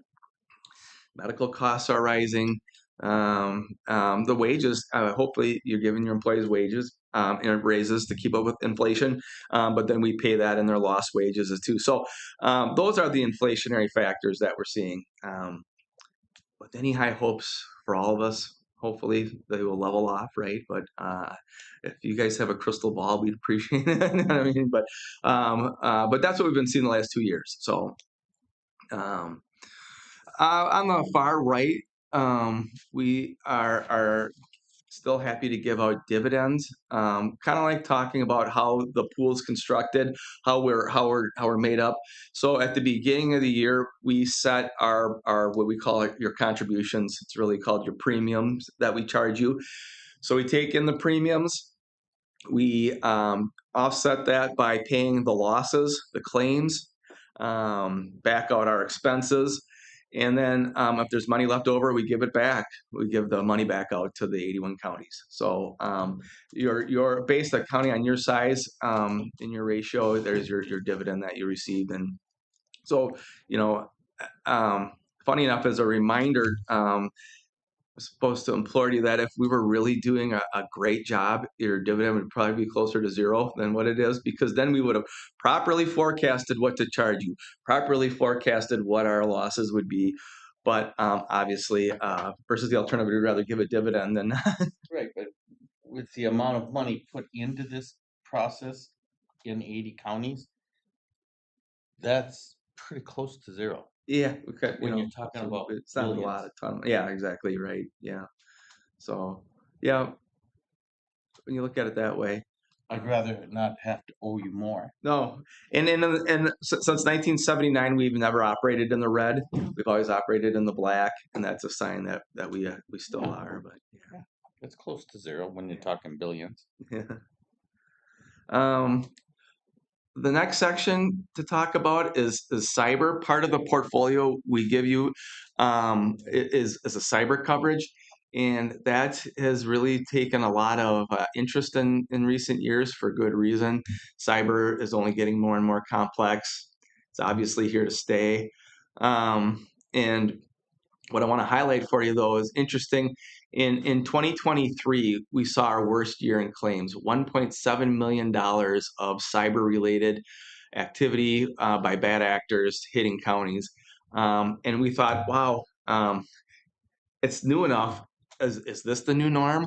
Are we only going to see 1.7 million and go like this now, go up? So keeping our eye on it, we were very fortunate and happy to see in 2024 it was at 567,000. That's a $1.1 million decrease, and we know why. And it's because of county employees are their IT services are being more have more preventative layers in them, but really it's the training that county employees are getting not to click on bad emails, red flag emails, and malicious links. That's how actually these bad actors are still coming into the county. They're not coming in through the back door.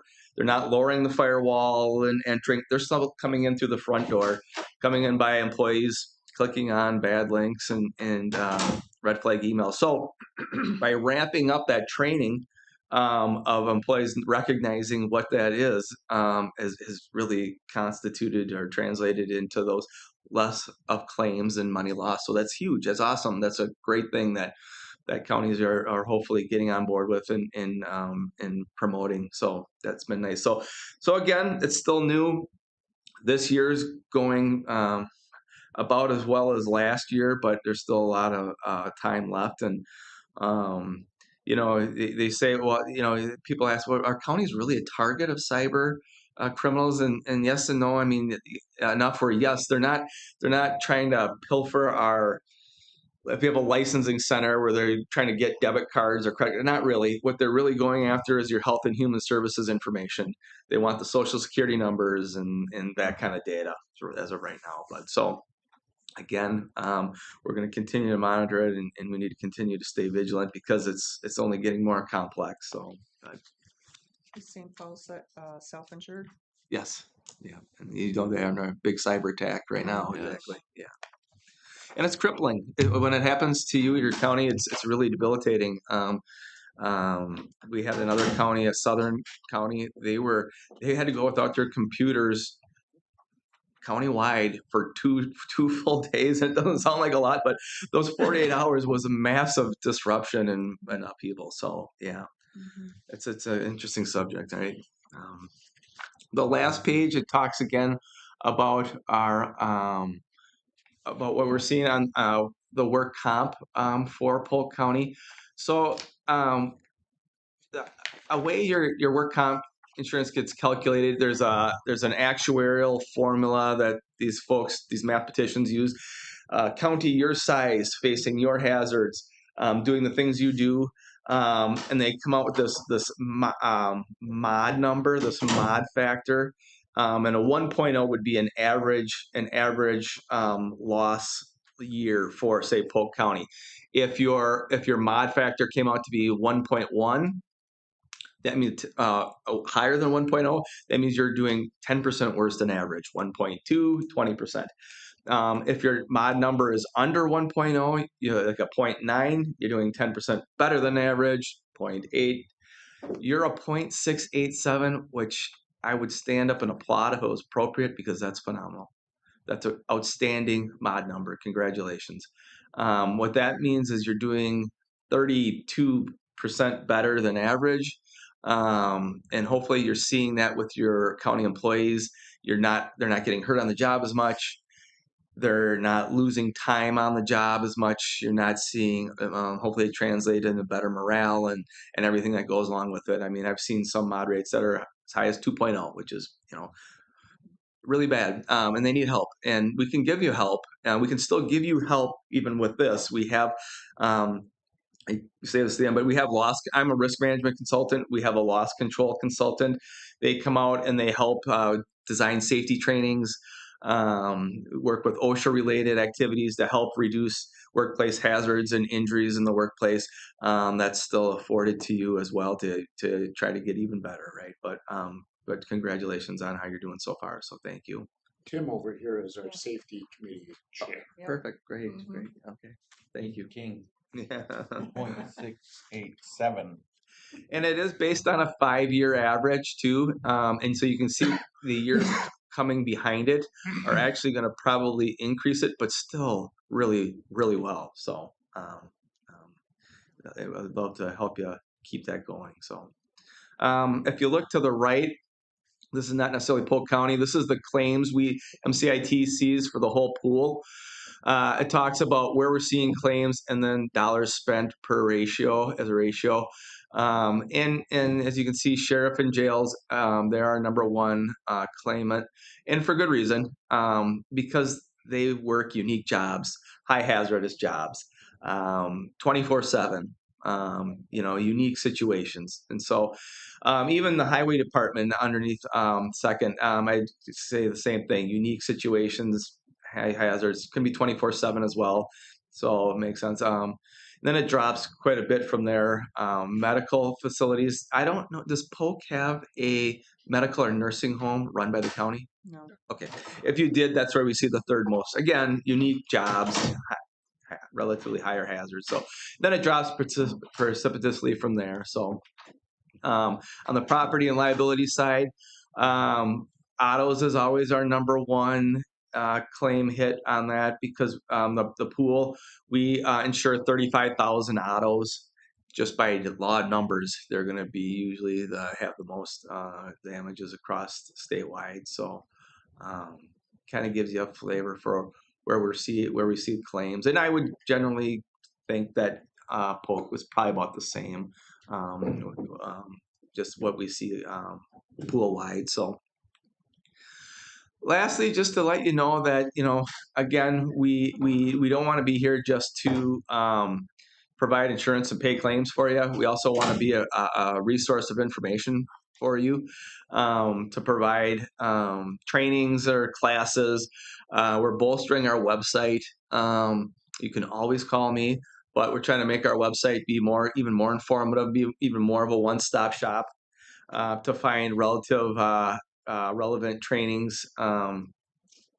We offer a series that only comes as far north as St. Cloud. It's not that far north, but maybe it's better than driving to St. Paul, for what it's worth, those right.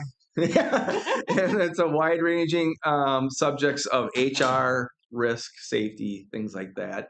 And so we try to just provide your sheriffs with offering patrol, anything that may be relevant for them to glean from that they can use on the job. We subscribe to patrol for you and make that available for you. And again, just to try to have a library, a source of information for risk or insurance or safety related matters. And we try to keep that as relevant as possible. So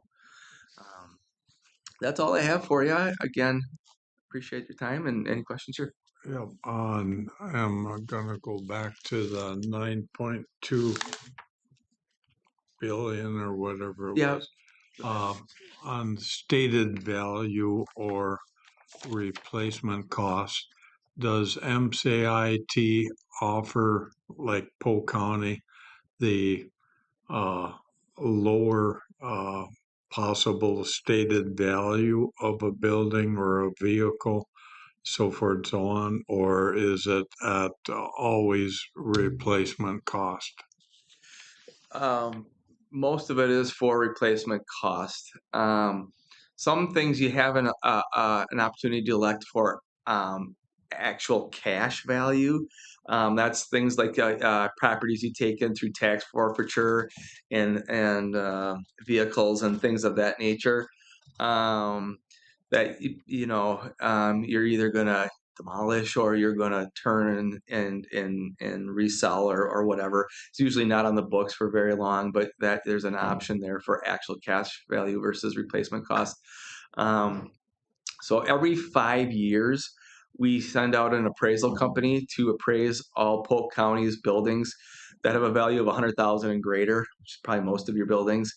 And so that appraisal company makes sure that everything is true up on your appraisal. So on those other off 4 years, we put in an inflationary number from the Bureau of Statistics.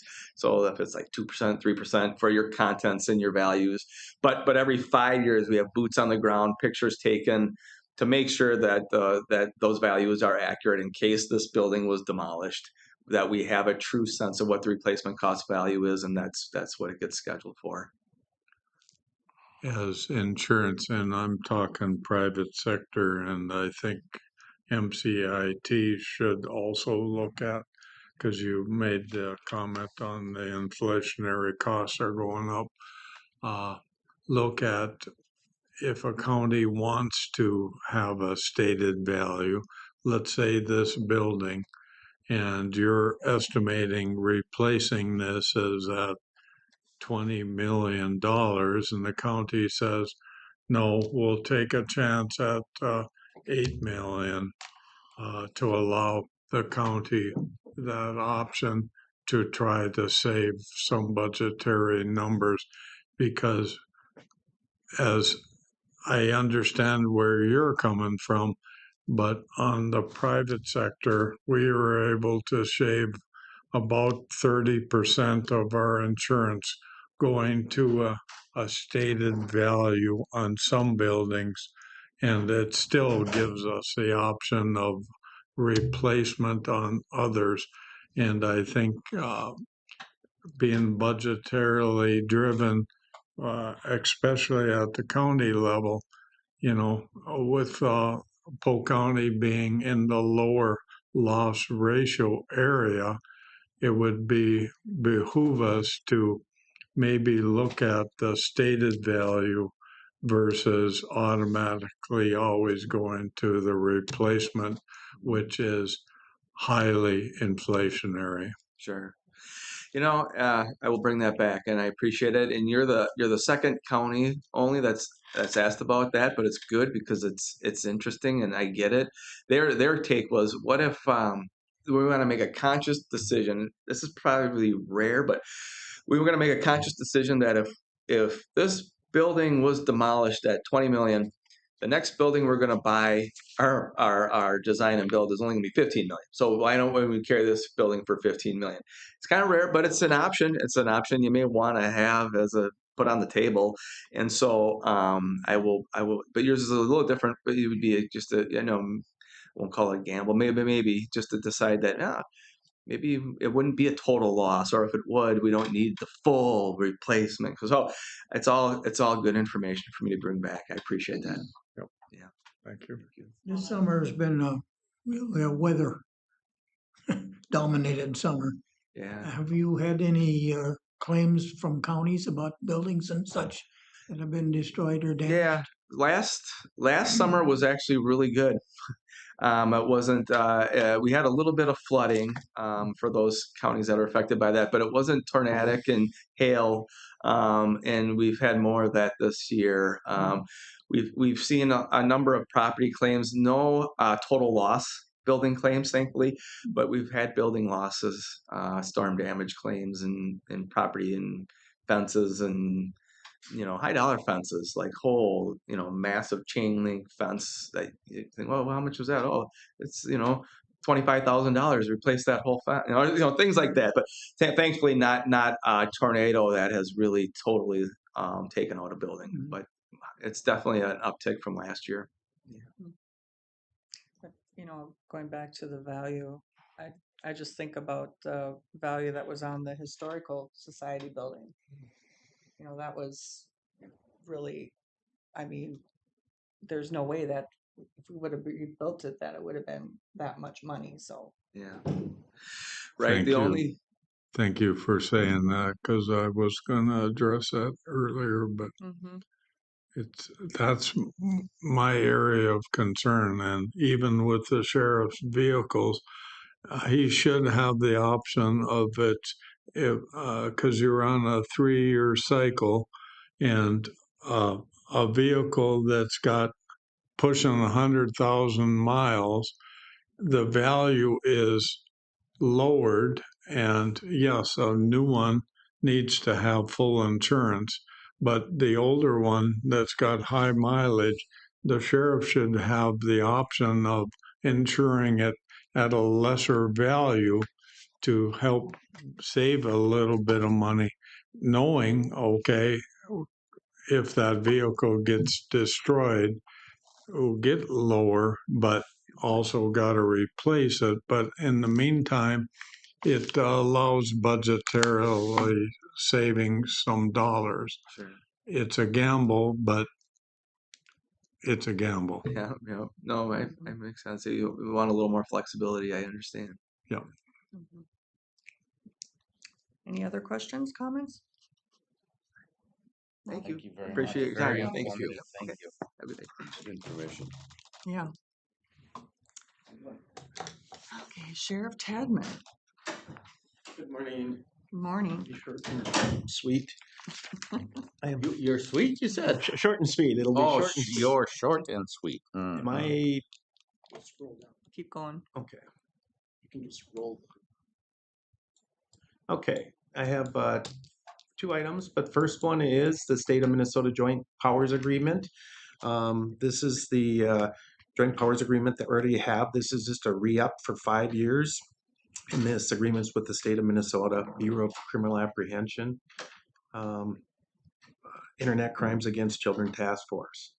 So this is just to work with state agencies and that we've been doing for the last 3 years. So just looking for a motion to approve I the definitely new make a 5-year joint. motion to approve this. So there's listed the motion and then the resolution, so they need to be 2 separate.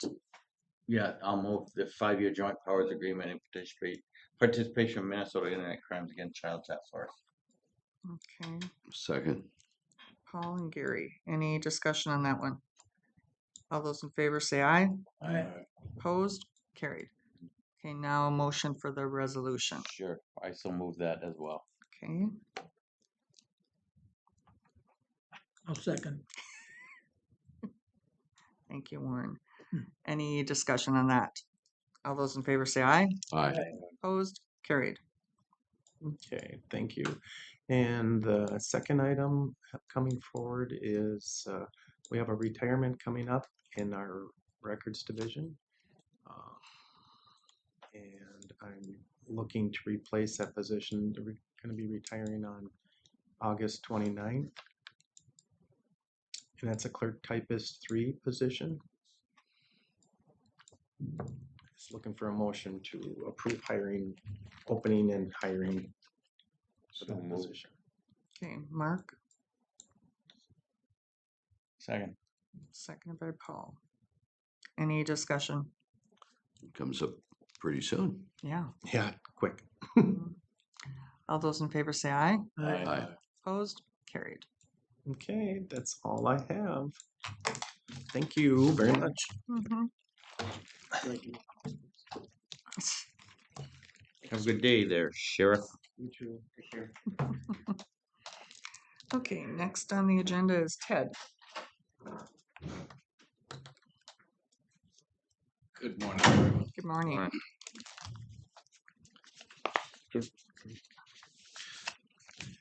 Brought a couple of handouts for everybody. You don't need to see more slides every day.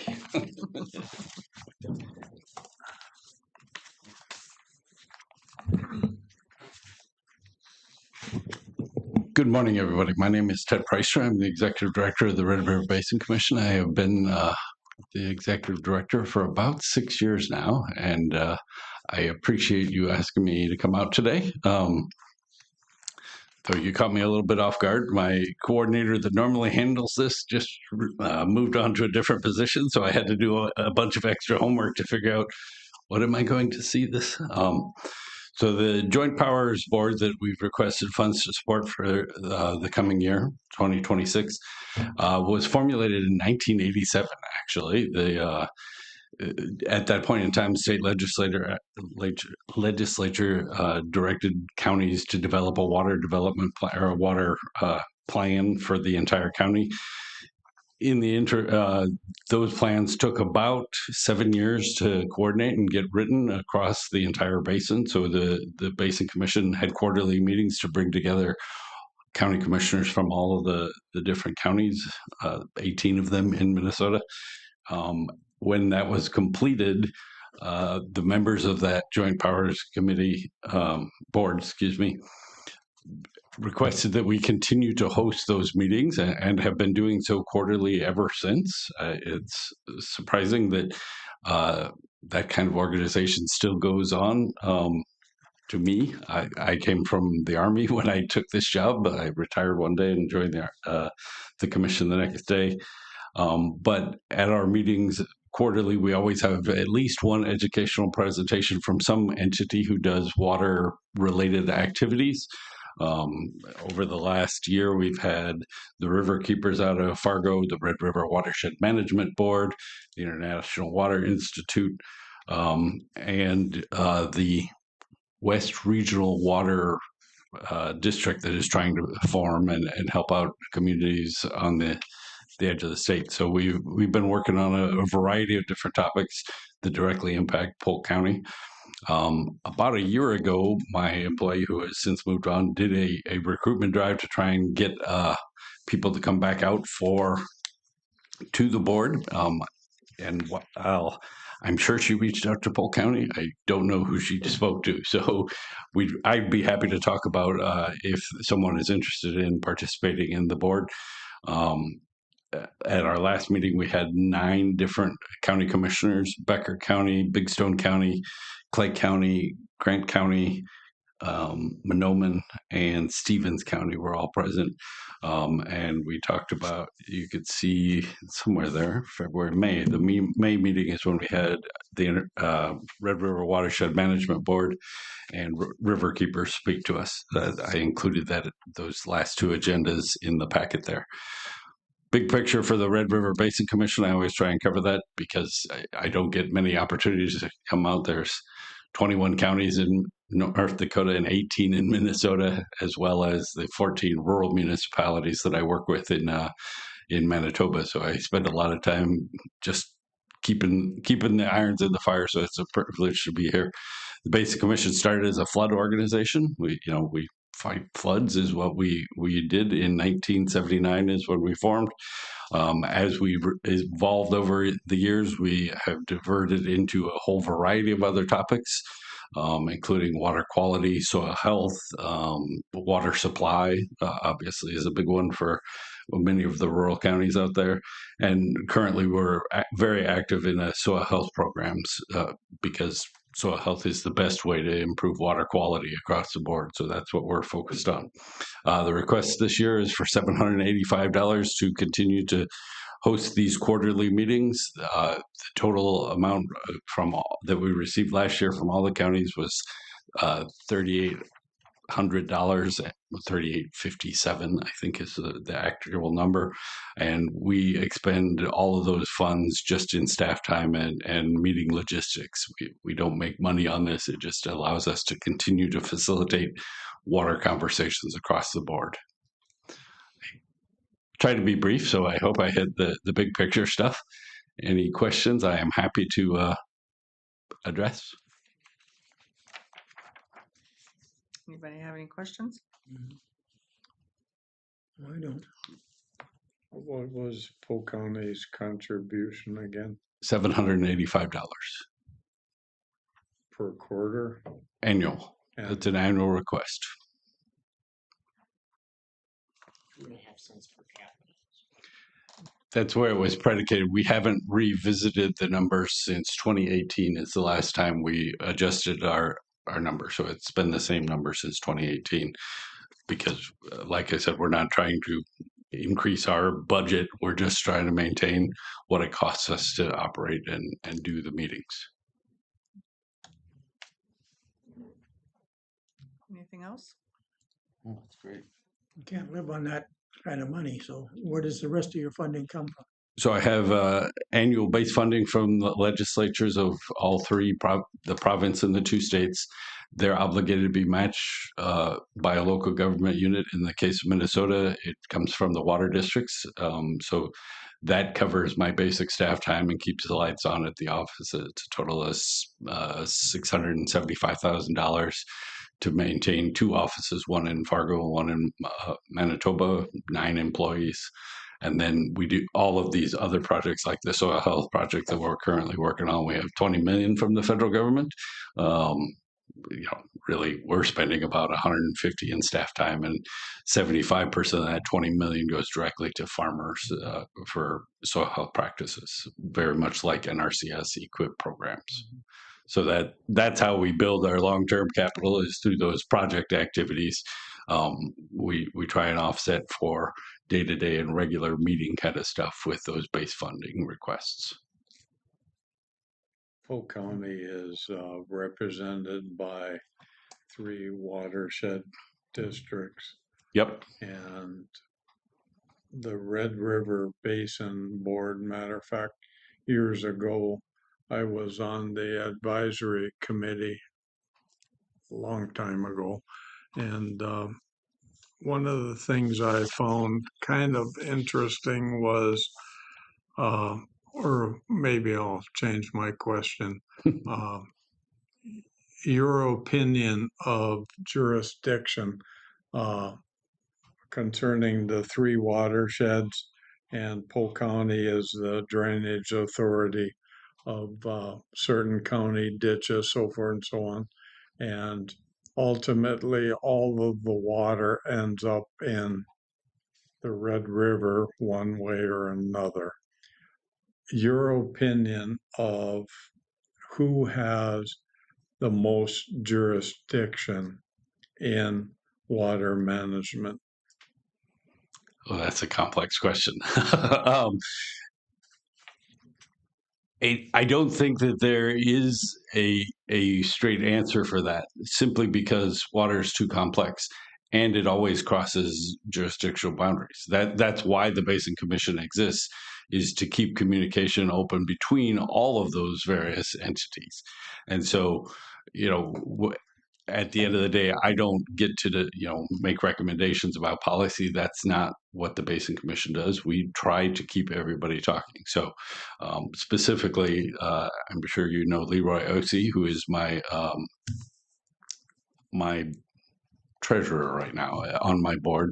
He is one of the watershed district managers from Red Lake, sits on the Red River Watershed Management Board, and then sits on my board of directors to make sure that we can continue to keep those lines of communication open. And so, it's a little bit of a cop-out. I acknowledge that, but making sure that the people are talking about how those things happen and how to balance all the varying requirements, budgets, everything else that plays into how that works, is more important for my role than understanding who has primacy, because it changes just based on the state law, the county, what their rules and laws and regulations have been adopted over time. So I would have to look very explicitly at Polk County as a separate, and it's not really my role.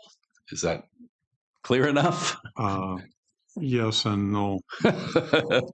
I'll hold you to that in the future. So thank you. Anything else? Good. And if there is anyone that is interested in participating in the board, I'm happy to let add you to the list. We have a quarterly meeting coming up at the end of August. I'd have to look at my phone, but it's on the schedule. If someone just wants to come and listen in and see what we talk about this first time, we'll be talking. I'll be presenting on our Minnesota Phosphorus Management Plan. We've been funded by the legislature this year as another project to figure out how, especially some of the smaller communities, can avoid having the PCA put requirements on them that they just can't afford. I mean, there's a really long story behind that, but Thief River Falls, Roseau, War Road, Breckenridge, and Moorhead all engaged me about 4 years ago to start this process, and we actually are right at the crux of where we think we're going to get PCA to make some meaningful adjustments to how they approach wastewater treatment facilities. So I got it. That sounds like a tall order, but we've been having really, really good conversations with leadership within the wastewater management team at PCA and a whole bunch of our partners. So we're excited to share that, and that's what we'll be talking about at the meeting at the end of August. Okay. Well, thank you. All right. I'm at your disposal. You know what? I didn't put my email on any of those or my phone number, but our website has it, and of course, yes, certainly.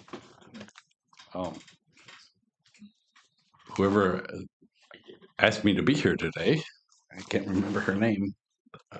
Ashley has all of my contact information, so it's very easy for her to get a hold of me if you have any follow-up questions. Okay. Thank you. Have a lovely day. Why don't we take a 5-minute break here quick?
Are we? Yeah, okay, all right. Good morning. Good morning. Good morning. So today I'm here, agenda item is to discuss a shift differential, shift pay for any of our union or non-union nurses that are working over in Tri-County Correctional Health, the jail and the juvenile center. So I'm gonna walk through just the request and just open it up for discussion at the end. So right now we have both union and non-union positions that work in the jail environment that are required to have the licensures. We have a total of 2.5 FTE budgeted that works over there. As of yesterday, we had one FTE submit a resignation, so now we're down 2 full-time employees in the jail. We have a part-time employee currently working over there. We do currently have one out of the 2 is still working over there, but she has posted into another position, but we're unable to make that transition yet, as we're trying to fill back, and we've been posting for the position in 2025 since March with no success in attracting new applicants or external candidates to this position. This shift pay, the $5 request would not be applicable to the public health outreach services and programming such as sexual and reproductive health programming, screening, and the juvenile center education. They're not eligible right here for that. It would really only be our union and non-union positions, with the registered nurse licenses, okay, and or potential leads, supervisors in the future that would be helping over in that area. So what's been happening currently is that, we are asking for assistance from our existing staff to go over and help fill in, but that is not sustainable, and it is not something that our existing staff necessarily want to be doing. So I'll walk through just kind of the reasons why we feel the $5 shift differential pay or additional pay is necessary working over in correctional health, as it is specialized skill set and complexity. Independently managed complex patient populations with co-occurring medical, psychiatric, and substance use disorders, frequently making urgent medical decisions autonomously, requires board clinical competencies across multiple disciplines, example, primary care, mental health, addiction, medicine, and emergency triage. It's programmatic and administrative judgment, so they routinely perform program coordination, documentation, medication management, interagency coordination, such as custody and behavioral health teams. This is a 24-hour, 7 days a week operation as well. So they are called upon at different hours and respond accordingly. High-risk work environment, exposed to unpredictable behaviors, potential behavior escalations, and are expected to perform in highly controlled, emotional, demanding environments. Balance healthcare role with custodial protocols, environment demands, heightens emotional labor, resilience, and safety awareness beyond the expected of a traditional nursing role. So a little bit of background from the recruitment and retention side of things is that we have had ongoing staffing challenges with this role within the jail environment. For the correctional health job postings in 2024, we had vacancies posted in quarter 2, 3, and 4, and also now in 2025, quarters 2 and 3 that we are unable to find. We have gotten some interest. We have had some external applicants apply, but the level that we need to work in that environment is just much more complex, and we can't just hire somebody that is just out of nursing school, for example, to work in this environment. A good job for a retired. Well, or somebody that maybe doesn't quite want to retire, we hope that we can attract and retain or attract future nurses with more experience, and or maybe encourage our existing staff to take on a new challenge. This may help with that, to kind of bridge the gap of working in a high risk work environment such as this.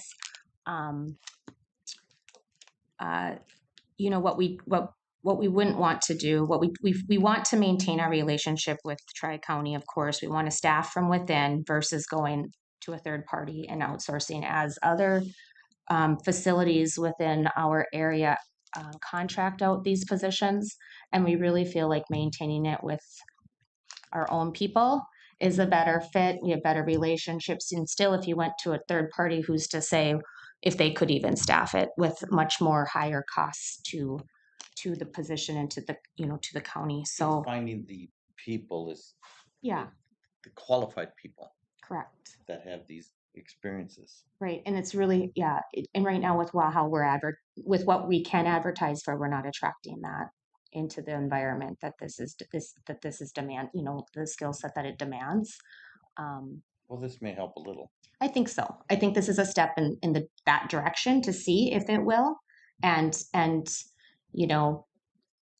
yeah, a step in the right direction versus jumping right to the alternative, which would be the outsourcing, which is something that the county and Tri-County, we really don't want to. We don't want to do that.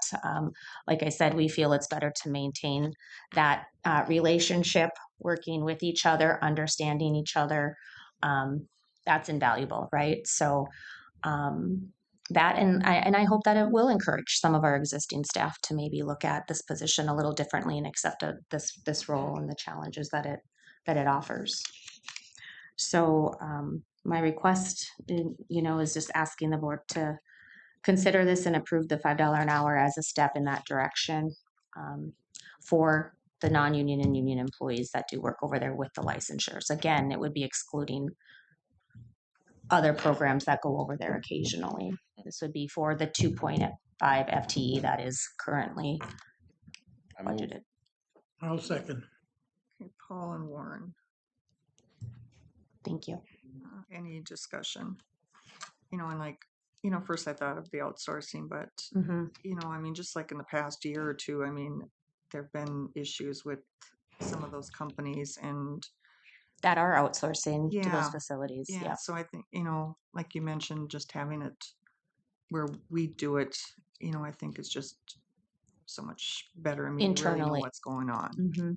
So, any other discussion? All those in favor say aye. Aye. Opposed? Carried. Thank you very Okay, much. thanks. Here's that's the.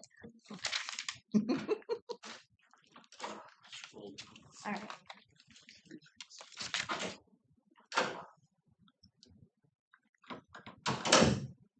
Hello there. Hi. How are you guys? Angel from Polk County Public Health, the Assistant Director. So right now, we're requesting to fill a vacant position at a 1 FTE. Our disease prevention coordinator employee previously was a 0.8, and she applied internally for our nursing supervisor. This position originally was a 1 FTE, so we're requesting to restore it to its full status to meet the agency needs. So motion to approve the advertisement hiring of a 1 FTE and any subsequent vacancies within Polk County Public Health. So moved. Okay, Gary, Second. seconded by Mark. Any discussion? All those in favor say aye. Aye. Opposed? Carried. Thank you. You should be more brief in your. More brief? No, you did fine. We should have been tougher on you I know, I was ready. next time. I was actually. There's one thing about me is I come prepared. I'll have to challenge you on that. I brought copies of this. Yes. But Yeah. I'm seeing some of Ashley you already have brought it. him this Yeah. morning. Yeah, oh, okay. Now that's why she does what she does and I do what I do.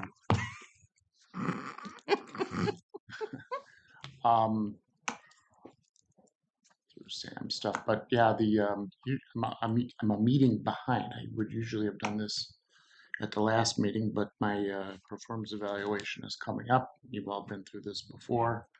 How you want to proceed, if you want to discuss doing something different, or the routine. Once you do the form, which I will scroll through here, you give it to Lisa, who was just here, and she compiles it, and then we put it on the agenda and go into closed session and discuss it. If that works out, we can do that at the next meeting. If you need more time, we can do it in September. So we don't give it to the chair. You can give it to the Well- chair, to give it to the HR director if you want. Well, I guess, I mean, the question is, did you talk to Elisa if she would, if we did it on the 19th, if we brought him that day, that she would get him? I haven't talked to her about it. No, I thought I would talk to you first. I mean, I think that would be the key. I mean, otherwise, I think we can all have it done by the next meeting. She can Oh, for sure. probably do it during the morning because this will usually the last thing on the agenda since it's a closed session and the media sometimes is here and then they can leave. But I don't suspect it takes too long to compile. Okay. So does that sound good to everybody? Do it by next meeting. Just bring it Just, next meeting. just bring it next meeting. Be fine. So, and I mean, you can just bring them here and then I'll get them to Elisa. I think I brought it up almost every year. Number 6, Mm-hmm. It still has city vision for the city. and 9. I know. I read that too. This came from Gary, and I don't know how much ability I have to change it because Yeah, this I number also have 6 Chairman Well, Wilhite up number at the 9 top. too. and 9, yeah.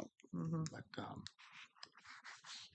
can correct those if you Doesn't want. change my It doesn't change my view opinion. or But opinion, right? Whiting could be more careful. Yeah, more less efficient sloppy. on the and take I care of those Proofreading. city problems. Proofreading. Yeah, that's what I need. I do not need city problems, sorry. I've had some problems in the past. I don't You don't want to be judged on that. know. And I Maybe. didn't see number 11 snarky comments. Snarky, yes. I excel at that. I usually get pretty good marks.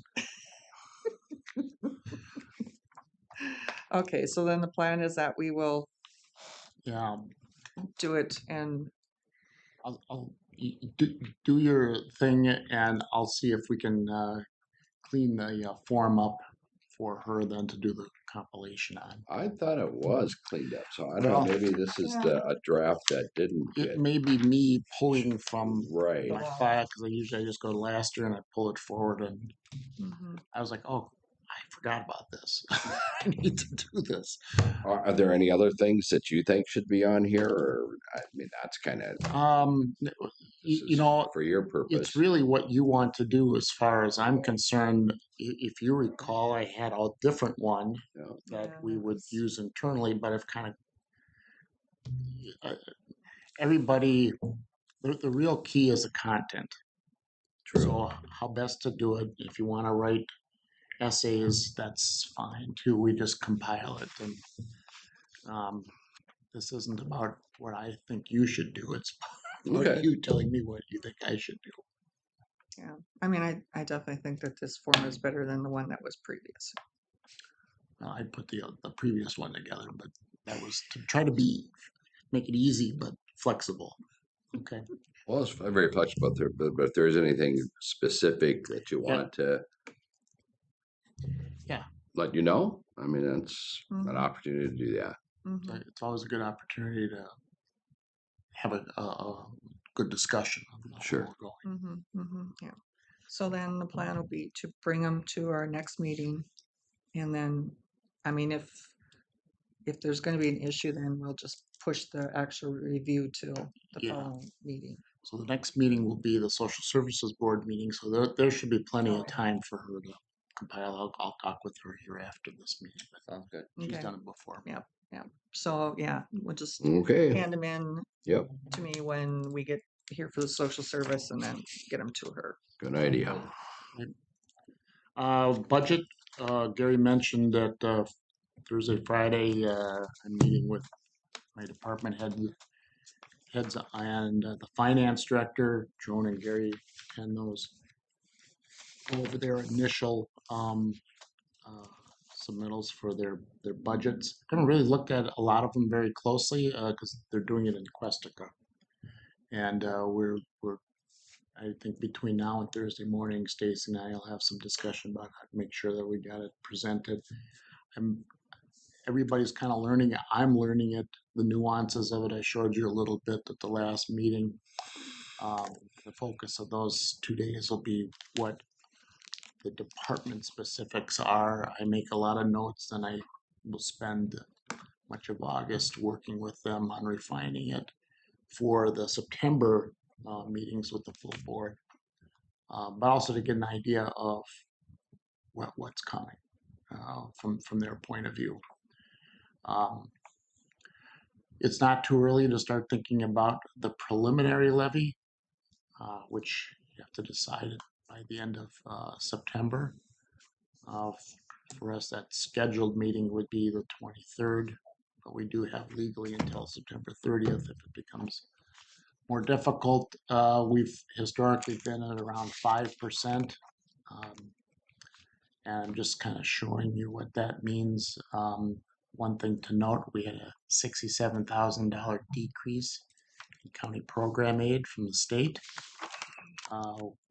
We use county program aid to kind of fully explain what the benefit to the property tax means. So that this upper part of the chart, we have the net levy, which is what we actually levy. Added to that is the county program aid, the gross levy, 31 million at a 5% levy increase would be a 5% overall levy if there was no program aid. But there is. So the 29.8 is the 5% number. What that means for an actual levy amount is about $1.4 million. But because we have to keep in mind that we're losing the 67,000 from CPA. So, but that's the 5%. You can see historically we've been right around there. The concerns I have for next year's budget are mostly wages and benefits, having to do with our collective bargaining agreements, but the objective is always to get to that 3%. And of course, we know that next year is also the last year that we levy for the jail bonds, which is $1.4 million. So I think between now and this time next year, when we're looking at 2027, we're going to be talking about where does that levy fit into the longer term planning for the county, not only for building maintenance, but other possible debt or growth of the county expenses within that levy. But we've been looking at these jail bonds being paid off for quite a while as kind of a backstop against use of fund balances and so forth. I also think that with the improvements in finance and accounting, particularly on the budgeting and the stream of expenses and revenues between now and this time next year, we should be able to see things a little bit maybe more precise than what we have. I think we've always come out pretty good on our budgets, but it's hard not to think that we might be retaining too many undesignated fund balances. So there's some fiscal planning yet to come. We've had those discussions when we talked with ABDO and some of the other things that we have in the hopper, such as investment planning, cash flow management. We went with Northland Securities for our annual debt disclosures, but also they would be providing us service if we were looking at future debt and how to manage it appropriately. So there's still a lot to do, but when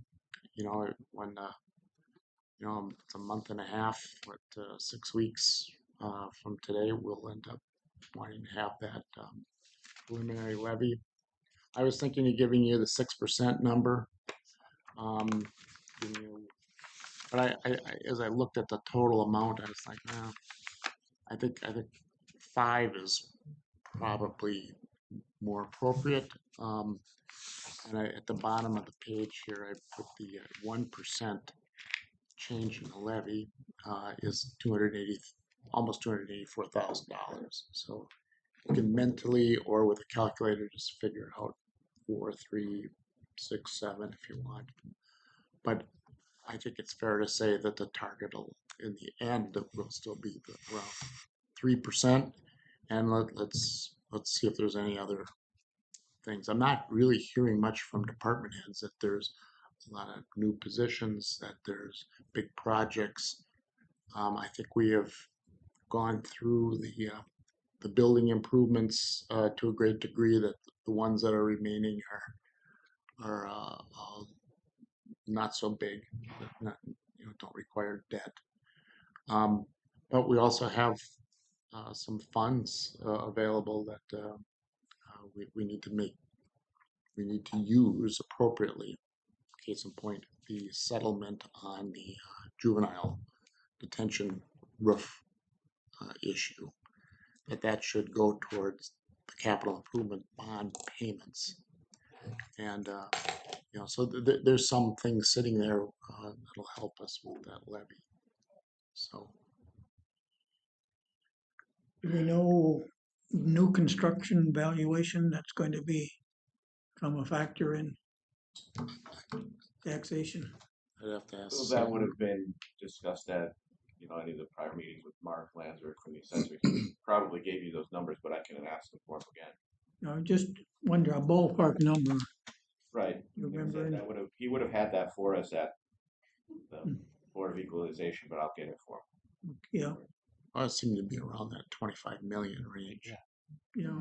That's what it talked about. Yeah. Yeah.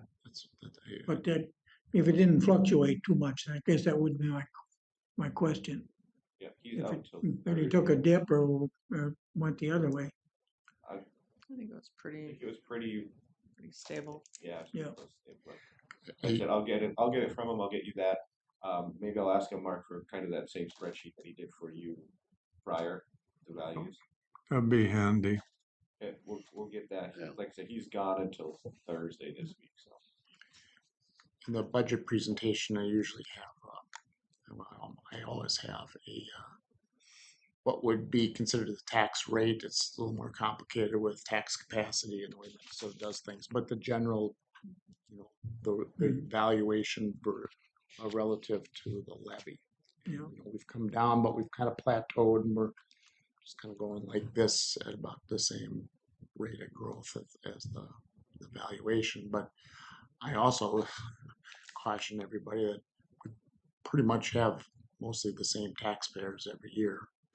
So we have to be aware of what that means for them. Mhm. Whether it's rural or city folks. And our overall population continues to kind of go down a little bit. We're under, the estimated number now is under 31,000. So It's under 31 now?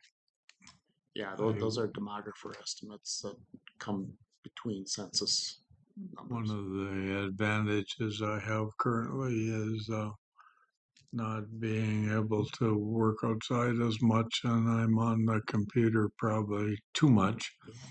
And I was looking at AMC and some interesting demographics in Polk County. And I don't know when, I didn't see when the demographics were looked at, but it was kind of interesting. 30% pay no of the population pay no taxes. 30% are on a fixed income paying some taxes, and that leaves about 30% paying the freight of the Polk County. And I understand the budget process and so forth and so on, but I'd encourage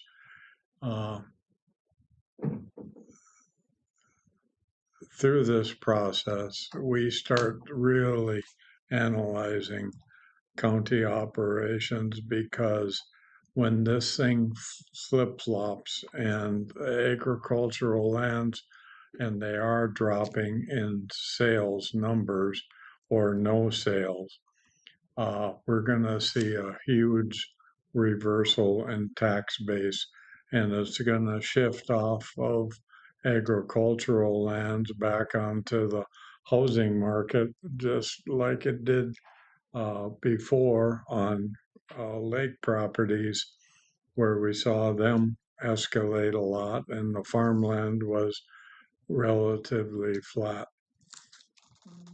And where I'm going with this is, I was looking at some of my family land up just south of Warren in Marshall County, about $13 an acre on a bare piece of property per acre taxes, and it was assessed $150,000 more than Polk County, and Polk County taxes are about $34 an acre. And I get the difference between Marshall and Polk, but being the big dog in the area comes at a cost.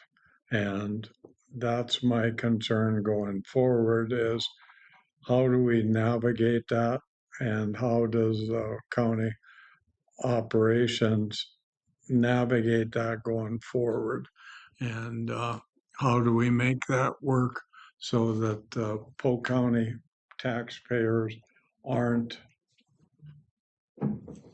overpaying compared to other counties. And I know the argument that can be made between Marshall or Norman or Red Lake, so forth and so on. I get that. But basically, counties should provide general government, public safety, and highways. And I think that's a direction that really needs to be looked at going forward. And I'm gonna, since I've been on this board, we've seen a significant, and I'm not saying the employees aren't entitled, but it's every 3 years we're seeing contractual jumps. And yes, I understand you got to increase pay to keep good qualified people, but it's a balancing act. And I hear it so many times, and I've had probably 2 or 3 phone calls just this last week.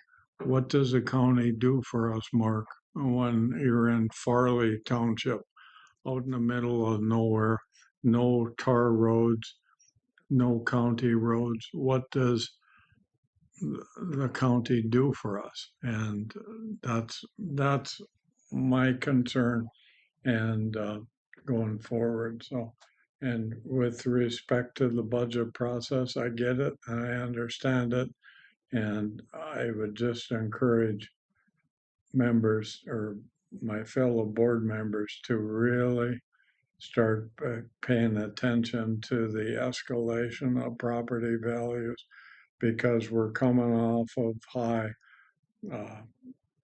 sales numbers. I mean, lake property is plummeting in values overall, and even residential. I don't believe there's been a home in East Grand Forks that has sold in 4 months.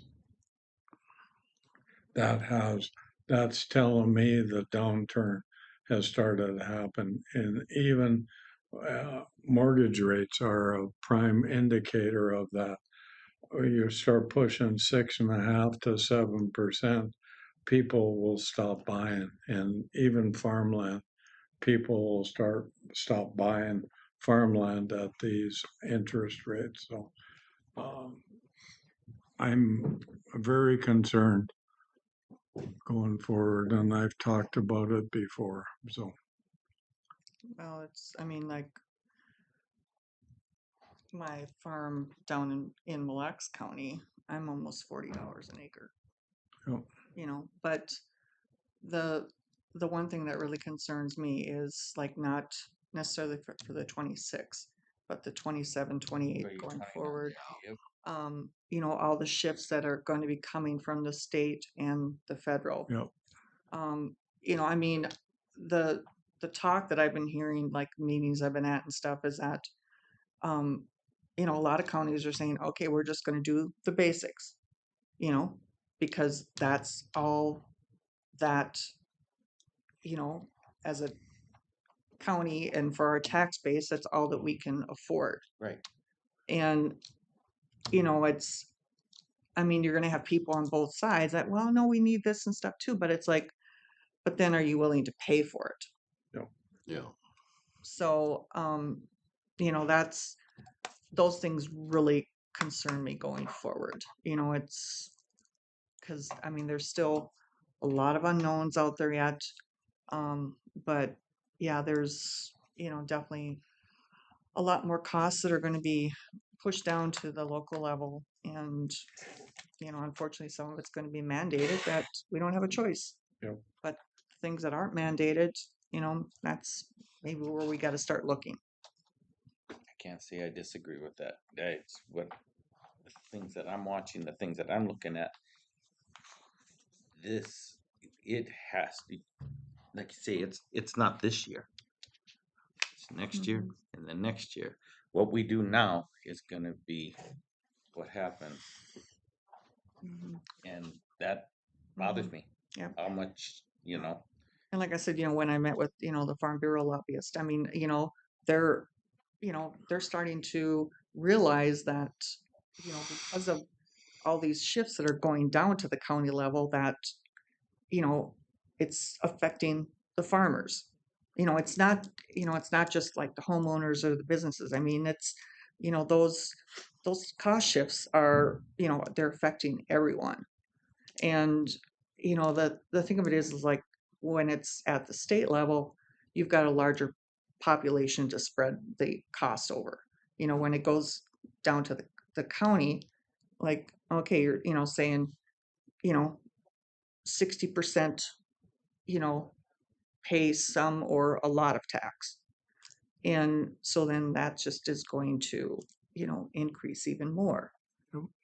So, It's no reflection on what you do, Chuck. It's just I'm forward looking, and I predicted even at the city of East Grand Forks, where you're going to hit that apex where there has to be change. And they did that shortly after I got off the city council over there. And I think Crookston is kind of going through that right now, from what I understand. You know, how much service does government provide? And I'm not saying the county is overserved or underserved. It's where are we in the overall big equation of operation? So I don't take it on me. I try to reflect what the board wants, but you know, every year we kind of show the breakdown of the levy, and it's well over half, almost 3/4 goes into public safety, social services, jail, things that you don't have a lot of control. There are discretionary things in there. I've brought them up, but you know, the board chooses to do them, and so you know, trying to make it work is to me always the challenge. I mean, I can do almost anything you ask or want. I think we've been pretty responsible, but I do think we can do a better job at that fiscal side. What is it that we're actually doing? And you know, we're coming along right now. We're making a big investment in improvements there. We've got a very good finance director right now. I am very pleased. But we have a ways to go. And time keeps marching on with a group, meaning those involved can only move so fast at making software improvements. We've got 2 big ones going on right now, but I can see 2 more coming that will require a lot more discussion, investment, time, and an awareness. And to be able to really sharpen our edges, to deal with those things on the margins, we have to be able to tell what we're doing.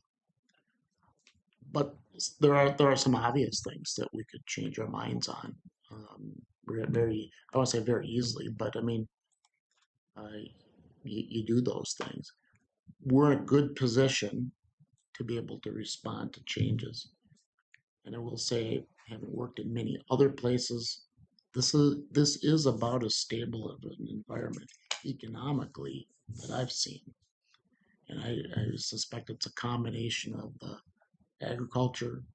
There's a lot of public services that happen here. The university, the community college, the county is right in there, the school districts.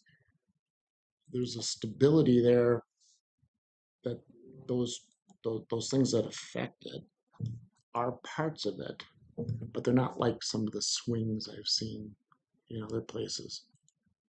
That doesn't mean they're not important and that we don't have to deal with them. But it has this, it's a much more predictable leveling sort of thing. And some of the things that I would say we need to watch very closely for, to Jordan's point, those funds that come to the county either directly or indirectly from other sources, Medicare, Medicaid, SNAP. Medicare, yeah, those kind of things, the things that affect the farmers, those really will ripple through. And one of the problems with those things going down is that it often leads to more service needs that the county ends up having to provide. So we do what we're supposed to do, and we try to do it as well as we can. And I think you guys have been a good board to work with over the years, and in doing that, we'll keep going. But anyway, you'll still have to make a decision on the preliminary levy by the end of September. Warren, to answer your question, Warren, it's roughly 25.5 to 26 million in new construction. That's right in the ballpark where it's been. Yeah. That generates some new tax money and would have some effect on the actual tax bills.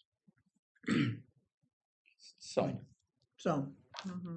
Will help offset some of the increased spending that has to occur. Yeah, I might throw 2 things in there because we can't get out from solid waste. When we're in a unique position on that has been somewhat exasperating at times, but we're just not going to be able to get out of that one without some real heavy lifting long term. And then the social services side of it too. I mean, that's our biggest department, and the needs are there. I mean, the needs are there, but it's still prudent because they're federally funded and state funded. And when we lose that aspect of it, it's going to come down to us to what is the most important package, what is the most important part. And I'm all about that. I'm really I'm concerned about that department because it utilizes a large it is our largest, and that is troublesome to me that it's that large. But the problem there is most of that stuff is mandated. I understand, but they take away the funding, the mandate's got to go away. Well, that's kind of a standing rule that I have with the department heads, whether it's social service or other departments. If that funding is for that and that funding goes away, that goes away. Exactly. And everybody's like, oh yeah, that makes sense, and you're going to see a lot of that in public health. You see it in social services. Yep. But you see it in some other departments, grants and that kind of It thing? happens in the highway all the time. If the federal funding dollars aren't there, we can't build a road. You know, so why wouldn't it hold the same in that department? That's what I'm getting at. Yeah, in highway, you're gonna essentially, if you think of it in terms of lane miles, you're gonna do the lane miles you can afford. Correct. You know, and if it's $2 million and we go to the budget, and now it's $1.5 million, right? You get a million, Yeah, million and a right. half See, lane that miles. doesn't ever get kept. It gets adjusted. Mhm. That's what I'm talking about with the other larger departments. Yeah, and that's like, I mean, I brought up to Senator Johnson this last legislature, and then also when I was in East Grand Forks meeting with Tina Smith's staff, that, you know, a lot of these mandates that we're required to do have been in place for years. And it's, you know, how relevant are those mandates? You know, are they something that still should be mandated? Or is there something that should be, you know, changed, or, you know, is it relevant yet? You know, and I mean, like, you know, Senator Smith's staff, you know, they're like, oh, hadn't thought about that. Really? You know, but you know, it's you really gotta start going into those weeds and figure out what's in there and is it worth it? And what's the penalty if we don't follow the mandate? You know, we're losing the money anyway. That's how I look at it. We're losing the money anyway. You don't follow the mandate. You cut us off anyway. Oh. I will say, just to relieve you of any anxiety about it, I've never worked anywhere with legislative people. In all due respect to them, I think we've got good ones.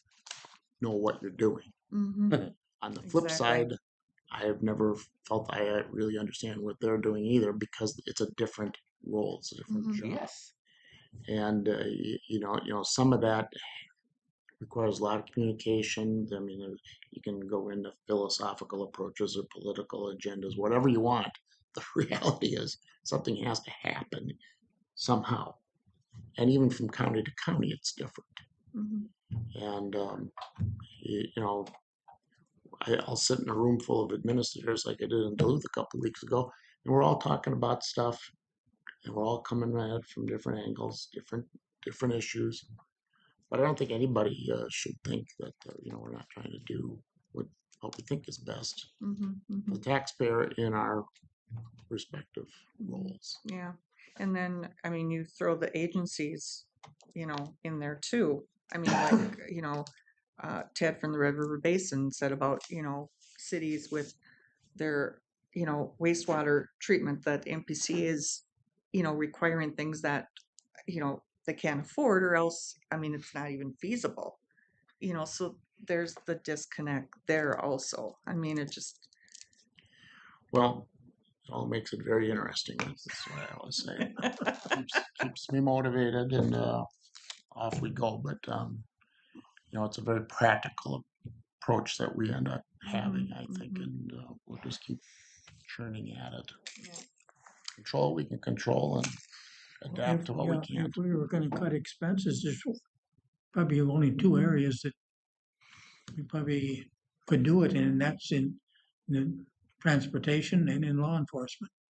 Those are the two where you can reduce staff, and the rest of the programs, everything else is pretty You have much set. others that are your choice. Yes.